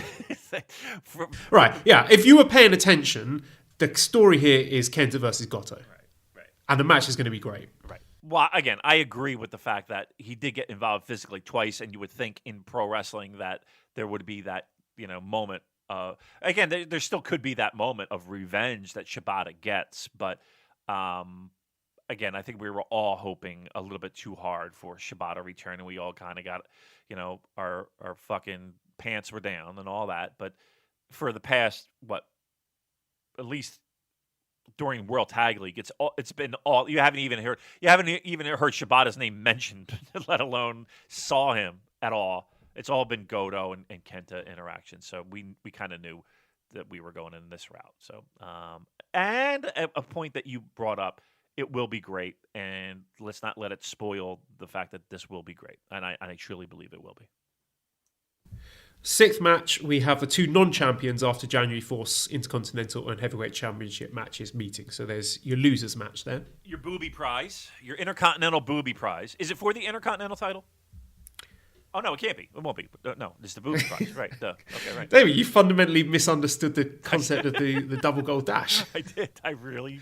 You've not been paying attention. I really shit the bed. Seventh match, we have special singles match, Hiroshi Tanahashi versus Chris Jericho. Okay. All right. So at least we get one Tanahashi, right? Good. And eighth match, we have IWGP Heavyweight and IWGP Intercontinental Double Championship match. Wait, they're fighting for the title? I'm kidding. Both of them? What? Yeah. So I expect what? Give me your final prediction. Are we saying that it's good old Okada and good old Naito to close out the Dome? Is that what you're giving me? Yeah. I think so. Yeah, Naito 2 belts. Naito's going to pin Okada, and then in the losers match, I think Ibushi pins Jay White. I think Jay White can eat those 2 losses without suffering any long-term damage. Okay. Give me your thoughts. Give me your thoughts on 2 nights Tokyo Dome cards announced. What is your gut reaction, instant reaction from Joel Abraham? Disappointments with those 2, what I think are extraneous 8-man tag team matches on night 1. Aside from that, I think night 1 is a great card, top to bottom. And night 2, I think, is an amazing show. And again, just a slight disappointment that we're getting a tag match for Liger's last match, but it will be an incredibly exciting match. And I just think, I mean, this what a show. I mean, we got this Liger tag match, junior tag, Rev Pro title, US Championship match, never title, and then the losers match, Tanahashi Jericho, the double title match. That's got show of the year contender written all over it. Yeah, I agree. And I think, again, for all the head scratching that we did here, you take that card, kids, and write that down in a notebook, and then look at that, and know that that's what you're going to be seeing in a handful of days. 2 nights of pro wrestling that those shows, they're going to be hard to beat. Are there things that I would do differently? Yes. Would love to see Liger, his last match in a singles match? Yes. I'm floored that a Tokyo Dome event will be happening without Hiroshi Tanahashi being involved. Floored by that. I'm floored that we don't have a singles Shingo match. We don't have a singles, or at least a tag Ishii match or a Suzuki match. Or, let's be honest here, your boy Taichi. Again, hustles all fucking year. Fucking hustles all year long. And he's in a multi-man tag on night 1. And correct me if I'm wrong, Joel, nowhere to be found night 2. Yeah, well, again, I think the booking committee have earned enough goodwill for me to wait and see how that plays out. Because again, if the slight chance that match ends up with Suzuki-gun turning on Minoru Suzuki and anointing Taichi as the new leader of Taichi-gun, then yes, then you say all is forgiven. And so again, putting that to one side, I'm a big proponent of you choose your guys who you want to feature. You have your big matches, and I don't, I'm not in favour of, these 2 guys are good, so let's just give them a singles match. Right. No, if it's not your time, that's it. You sit out this one, take it on the chin, hard luck, better luck next year. You feature, you pick your guys that you want to focus on, and that's that. And we're going to get, I'm sure, some big stuff with Ishii or Suzuki or Shingo, maybe a dash, maybe even New Beginning. Taichi, they'll get their moment. The only thing that is a bit jarring is that we are getting 2 US title matches. Right. We're getting double juice. And you think, was that... when you got 2 shows, you surely could have found something for those other guys. Because, if it was 1 show and it's like, sorry, we got nothing for Taichi, Suzuki, Shingo, Ishii, fine. But then with 2 shows and some guys pulling double duty and some belts getting 2 matches, it's a bit odd. So I'm struggling to reconcile those 2 conflicting ideas, because I think having 2 shows kind of invalidates the first point I made about, it's not your time, you sit this one out. Yeah. I mean, look at the people who are doing double duty, aside from the top four, right? Your Naitos, Okadas, Whites, Ibushis. Lance Archer. Juice Robinson. But there's no one else that's doing double duty in a high spotlight. Well, I mean, Hiromu. How about Will Ospreay? What's Will Ospreay doing night 2? Nothing. He's got nothing night 2. Will Ospreay is doing nothing night 2, Joel. Nothing. I don't understand that. Help me understand that. Unless, I mean, does that tip the cards for Hiromu winning the title? I mean, I think everybody kind of figured he was, right? Yeah, I think there's going to be Ospreay's move to heavyweight after that. He's not on night 2. That's weird to me. No Tanahashi on night 1. I don't know. There's a couple things that just, I mean, I gotta let this sink in a little bit. But on the surface, and here's the thing, even with all that, Joel, even with all of that, these cards are still great. Right? If of any company that has an overflow of talent and options, it's New Japan Pro Wrestling. I'm just left here kind of speechless at looking at these cards. Tanahashi, only one night. Will Ospreay, only one night. Ishii, Shingo, Suzuki, unless there's a great angle. Seems like, boy, there's... And yet, again, that U.S. title, and again, I'm not shitting on the U.S. title, don't get me wrong, but all those things that I mentioned, not double dipping, we're double dipping on the U.S. title? And where the fuck is the Never Six-Man belts? Can those important titles? Are they going to be up for grabs at all? I thought maybe they could do that for the pre-show on the second night. But it's just speculation. No Ring of Honor either. Right? Nothing Ring of Honor. You wanted a big Matt Taven defense, did you? Yeah, absolutely. Rev Pro getting a nice little spotlight match, right? They got a little nice spotlight match with Suzuki and with Zack and Sonata. You mean to tell me? All right, let's be honest here. And I like the Rev Pro. I'm not knocking the Rev Pro. And they've been building for it, so it's not that big of a deal. But, I mean, Rev Pro gets a nice little spotlight match. I don't know. It was the same as last year. Last year we had Zack and Ishii for the Rev Pro belt and nothing with Ring of Honor. Whew. All right, again, a scale of 1 to 10.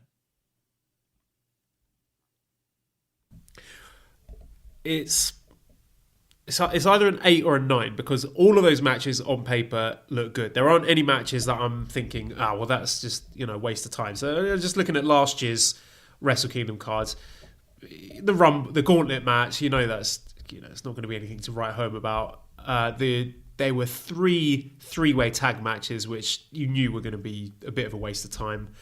We had Cody against Juice, which Cody was injured. That was going to be shit. So you don't have any matches like that where you think, that one's going to be bad. Even those 2 8-man tag matches that I'm complaining about could and should be really exciting, fast-paced matches. Go out there, 8-10 minute sprint. Everyone gets their shit in. It should be a lot of fun. Should be exciting. So the quality of the matches is very, very high. It's just those slight disappointments that are just bringing it down from a 10 to a 9, maybe an 8. Maybe 8.5. Yeah, I'm going 8, and little nitpicky things that leave you. If you're a fan of this product, it does leave you scratching your head a little bit. But okay, let me ask you this: how's the internet taking this? How is the New Japan Pro Wrestling fandom taking these shows? I think most people are really happy with it. Yeah. Right. I haven't had any quote tweets. People saying, what is this shit?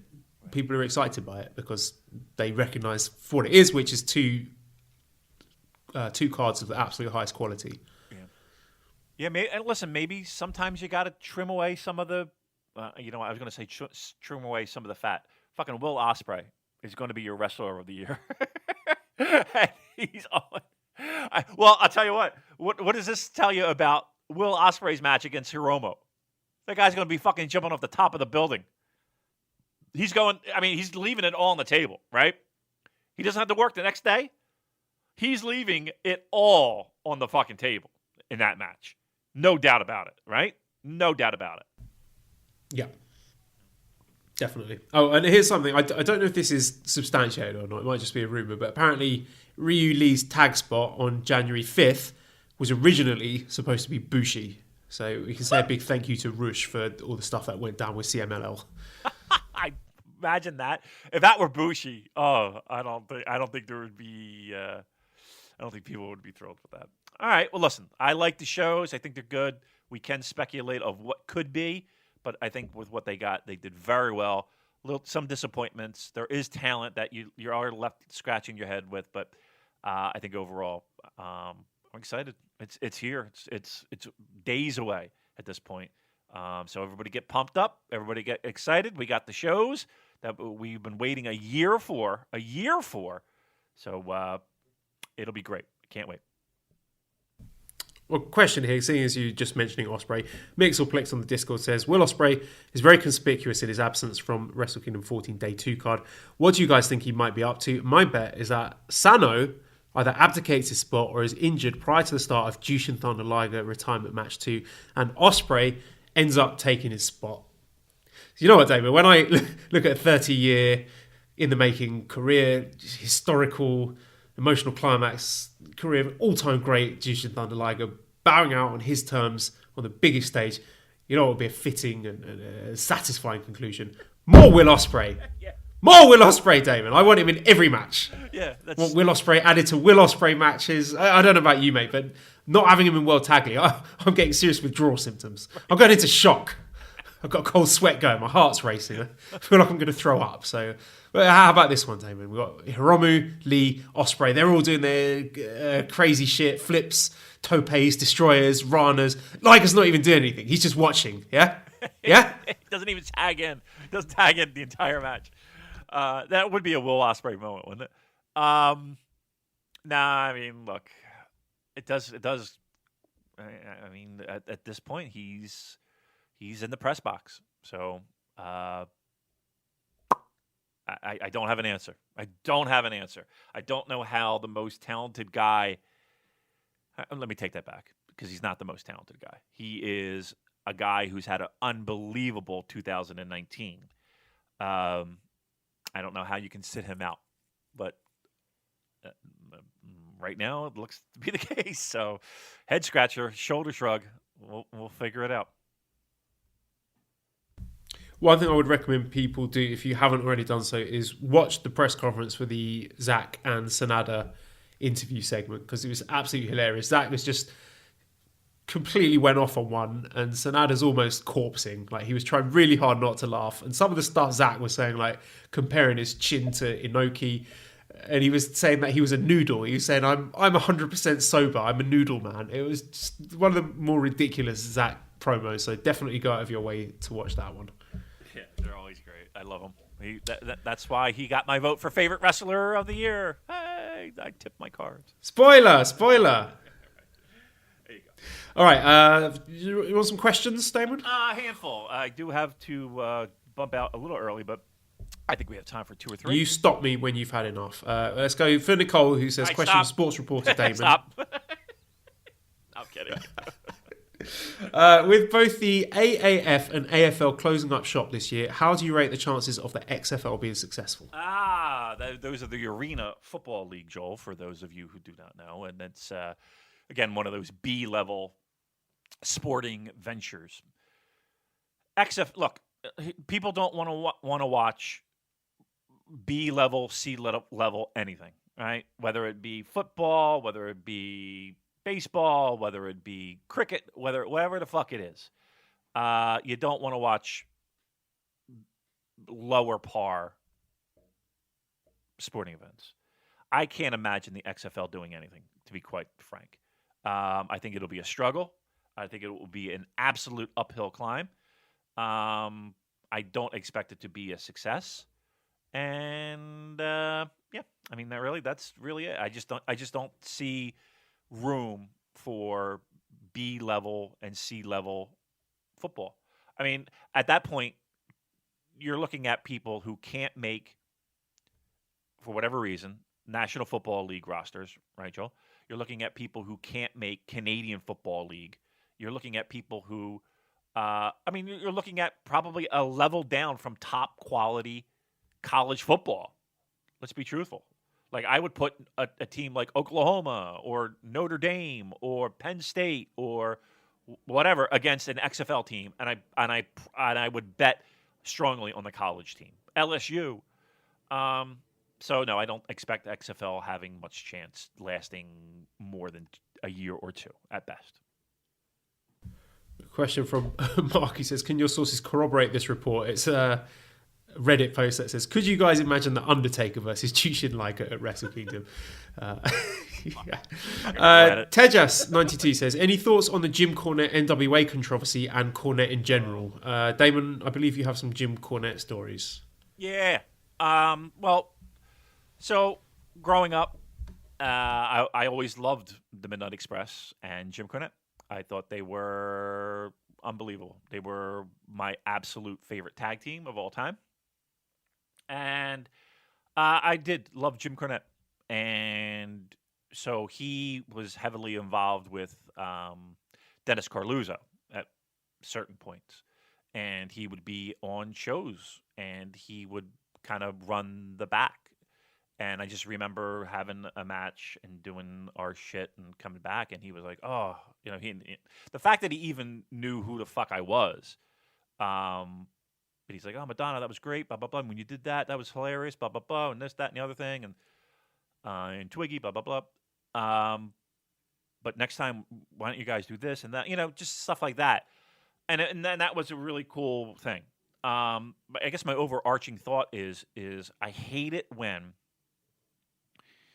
the people that you really enjoy and are fans of and have a strong emotional attachment to as part of growing up and watching whatever it is, and then it comes out that they haven't grown with the times and grown with ways to conduct themselves and ways to think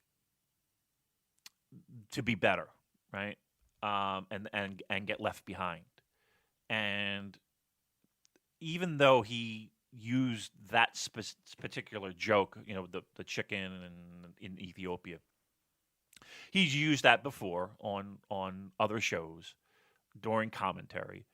And even though it was always one of those things where it was like, it's really probably not the best thing to say. I hate to say it, but back then, it obviously was things that people could turn a blind eye to, and people could kind of be like, "Oh, that's Jim being Jim, and that's the way this is."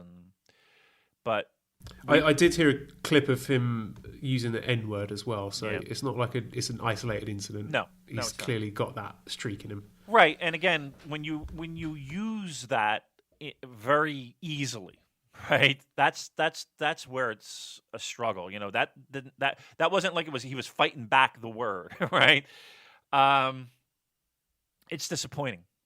That's really the thought that I have, is that when you have people that, you know, you're fans of and you are a part of you growing up and watching pro wrestling, and then they can't evolve and recognize what today is and what is acceptable, and even, let's be truthful, to have the maturity enough to even in 1988 to be like, that line probably isn't the best line, even though it still, you know, was broadcasted on national cable television,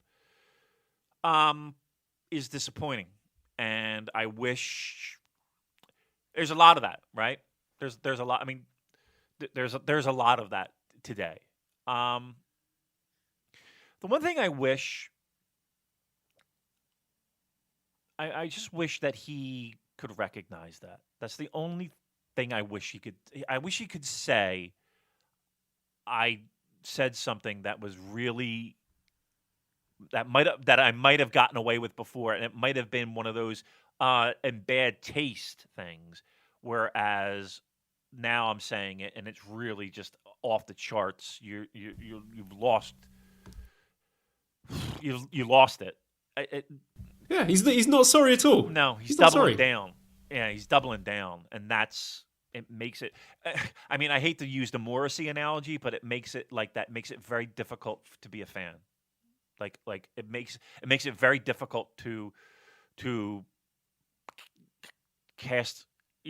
Just to remember the good times. Remember the songs, right? Remember those albums that changed your life, and then you do that. That's really what it is. It's for me anyway. That's where it's like, disappointing is really the word. Disappointing is the word. And he doesn't give a shit. You know what I mean? Like, here's the thing: he doesn't give a shit. And in a small sense, you kind of look at somebody like that and like, okay, he's gonna stick with it, and okay, that's either incredibly. He's sticking with his guns, and you kind of, okay, Jim, you're sticking with your guns, and at least you're doing that. But even then, it's just still. But he doesn't give a fuck. He doesn't care what we think. He doesn't care what anybody thinks, and that's Jim Cornette. Right. Okay. Let's have another question for you then. Hopefully, it's more racially sensitive questions. Yeah, I'm just trying to find one that's got the right tone, and I'm struggling here. Liam says, which New Japan eye mask are you buying? I'm buying all of the ones that are sexy. 0. Sorry, Tanahashi, Ibushi, and Naito. I'm not doing. Oh, that's what I get. No, those are creepy. Those are fucking. Imagine. No, I hate those things. I'm not a big eye mask guy in general. I can't wear them. They annoy me. Like having something that to permanently keep my eyelids shut. I don't like that feeling of. I don't know. I kind of feel like I'm bound, and I don't like that. I would never do well in S&M. That's for sure. I just don't like being bound. Here's another sports one that I don't understand, but I think might lead to some sort of animated response from you. Daryl says, tell Damon that the Leafs are the fucking Yoshihashi of the NHL. They would never get close to a championship, Son of a nor do bitch. they deserve to. Them firing Babcock was their latest face smash into the apron moment. Man, they fucking suck, and I'm a Torontonian named after Daryl Sittler. So I don't know what any of those words mean, Damon. All right. Well, look, he's taking some shots at me because my Leafs aren't doing so great. They fired their coach, Mike Babcock. Which I think they needed to. Look, they're the fucking Toronto Maple Leafs, Joel, and they haven't won a championship since 1960. Yeah, right, 6-0. It's they're the Leafs, man, and they have a lot of talent, and they're kind of middle of the pack this year. And all right, listen, when it happens, you're all right, look, I got to take the punches because we were expected to do very well, and we were kind of just spinning our fucking wheels like the Toronto Maple Leafs do. So fuck me, and I'll die. I'll never see a fucking cup. So fuck me. Great. Thanks for reminding me, jerk. Hate you. I hope you get a rash in a very sensitive area. No ad reads today, Damon. Okay. Swordfish says, I have a friend who's currently living in China who's also a teacher like Joel. What food should he try while he is in China? Any recommendations? Also, much like Joel, he likes the hot stuff. This time of year, it's quite cold in Xiamen at the moment, so hot pot is always good. I like a good Sichuan hot pot with the numbing pepper, the Sichuan pepper and the chilies in there. That's really good. And I tried a new dish today as well, which was called Luo Si Fun, which is kind of like a hot and sour noodle soup. That was really good. Jianbing, breakfast pancake, is really good. I could talk about this for hours, Damon. I need to set up a food podcast. But yeah, Chinese food it's up there. It's not my favourite. I mean, for me, Thai is still number 1, Japanese number 2, but Chinese could crack the top 5, I think. Do you have go-tos when you go to Tokyo? Do you have go-to? You got to hit this spot because I need that. Because here's me. All right, I'm a little bit of a coward when it comes to not eating the food, going in the restaurant. Like I pussy out, and like I'll look at a place and be like, oh, that looks good, but then it looks like, oh, they're not. Looks pretty local, and they're not going to want me here, so I'll just go to McDonald's. You know, and maybe not McDonald's, but you know what I mean. Like I don't know. I do turn into a big fucking coward when it comes to that. So I need help with that, right? So what are your places? What is the place that I need to go to, Joel? I just have like a little checklist of things that I have to eat while I'm there. So I need to eat as much tuna sushi as I can because it's just ridiculously good. Usually try to hit up Sushi Zanmai for that. That's a lot of fun. Or the Tsukiji Fish Market. There's a lot of nice little stalls there. I like to go to a yakitori bar and just have loads of little barbecued skewers of... I like all the weird stuff, you know, like the chicken hearts and the pig tongue and all the weird shit. That's really good. And I like the tonkotsu ramen, that 20-hour pork bone broth noodle soup. That's great. I like a good okonomiyaki. That's pancake, noodly pancake thing that they make on the griddle in front of you. But do you teppanyaki have like go-to places for that? Like, do you have a specific joint that you go to, or do you just walk into Not a really. place? You don't have any problem just walking into a joint. Well, yeah, I will go anywhere, but Sushi Zanmai is a place that I trust. Is always excellent when I go there. But yeah, luckily I've got nice friends there who can recommend places for me. But you can never really get a bad meal in Japan, do you? I mean, No. we're quite happy to walk in anywhere off the street and take our chances, and you're going to get an amazing meal.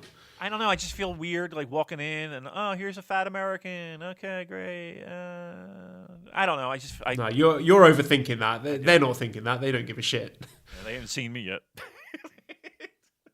I don't know. I do overthink it, and it's terrible. And I probably lose out on experiences having that. But I told Cheryl flat out, I was like, we can't do that. Like, we gotta have some fucking guts and just fucking find something and be like, okay, let's fucking do it. And even if we make total boobs of ourselves, let's try not to make boobs of ourselves, but let's fucking do it.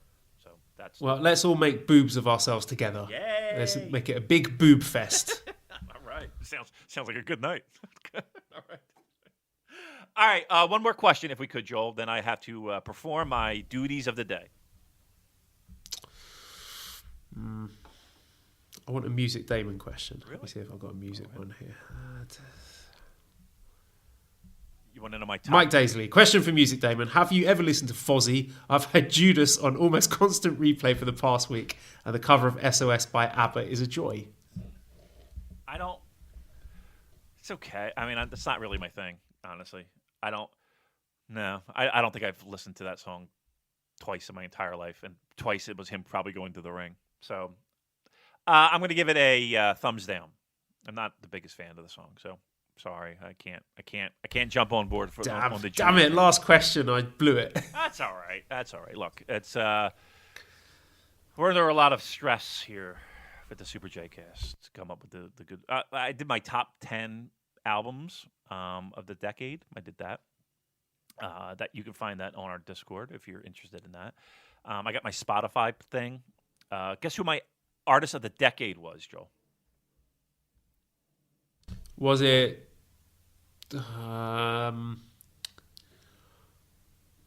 Chris Jericho and Fozzy? No, I have no idea. It was Oasis. But What have they released in the last decade? nothing. I don't know anything. I've been keeping up. But the point is that's who you would listen to the most in the decade. So. Oh, I see. Okay, so not necessarily music that has been released in the last decade. Correct. Okay, And then guess you're not going to get it, but I was like, I looked at the stats and I was like, holy shit! 2019, the artist I listened to the most was Van Halen. I was like, wow! I wasn't expecting that. Me neither. I was like, what is it? 1978. Yeah, Van Halen. It must have been all those tribute bands. I must have been like really fucking hyped up after the tribute shows and fucking get my David Lee Roth and Eddie Van Halen vibe. And then, of course, podcast was the Super JCast. Which proves I listen to myself. You guys entertain. I can't do it, David. I can't listen back to myself because I'm worried I'm going to cringe. I don't like the way I sound. I don't like the things that I say. Cheryl busts my balls all the fucking time. She'd be like, "Are you listening to yourself again? Are you entertaining yourself again? You narcissistic fuck." I'm like, "Yup." I bet you like the smell of your own farts as well. I love it. I waif them right up. They're like delicious. They're like, how can a man fart like this? Fucking intoxicating. Have you smelled this, Cheryl? This is unbelievable. This one's fantastic. It's like Coco Chanel. All right, very good. That's just a Super J-Cast in a nutshell, isn't it? Just us enjoying the smell of our own farts. If that's not a T-shirt, I don't know what is. All right, let's wrap up this one. I'll get Tapler on that new design of us just farting and wafting the smell. Big smiles on our face. She's like, "You want me to do what?" All right. Wrap it up, and we'll be back again. Again, don't forget about the voting for the Super JCast Awards. They end Christmas Eve, so get your votes in now. Don't delay. Don't procrastinate. Get them in, and have your voice be heard in the Super JCast Awards. And we'll have that show probably in the beginning of the new year. And it'll be exciting. And then everyone can go have a meltdown over Wrestle Kingdom shows. All right. So please visit redcircle.com/shows/super-j-cast, where you can throw a few bucks our way to show your love for the wonderful work that we do here. And visit our Discord server. The link to it should be in the show notes, so you can follow that. ProWrestlingTees.com/SuperJcast. Get one of our t-shirts. Thanks to editor Dan. You can visit his YouTube channel and on Twitter at EscapeTheBoxUK. Subscribe to the Voices of Wrestling Podcast Network. Give us a 5-star review on iTunes. Follow us on Twitter at the SuperJcast. Thank you everyone for listening, and goodbye.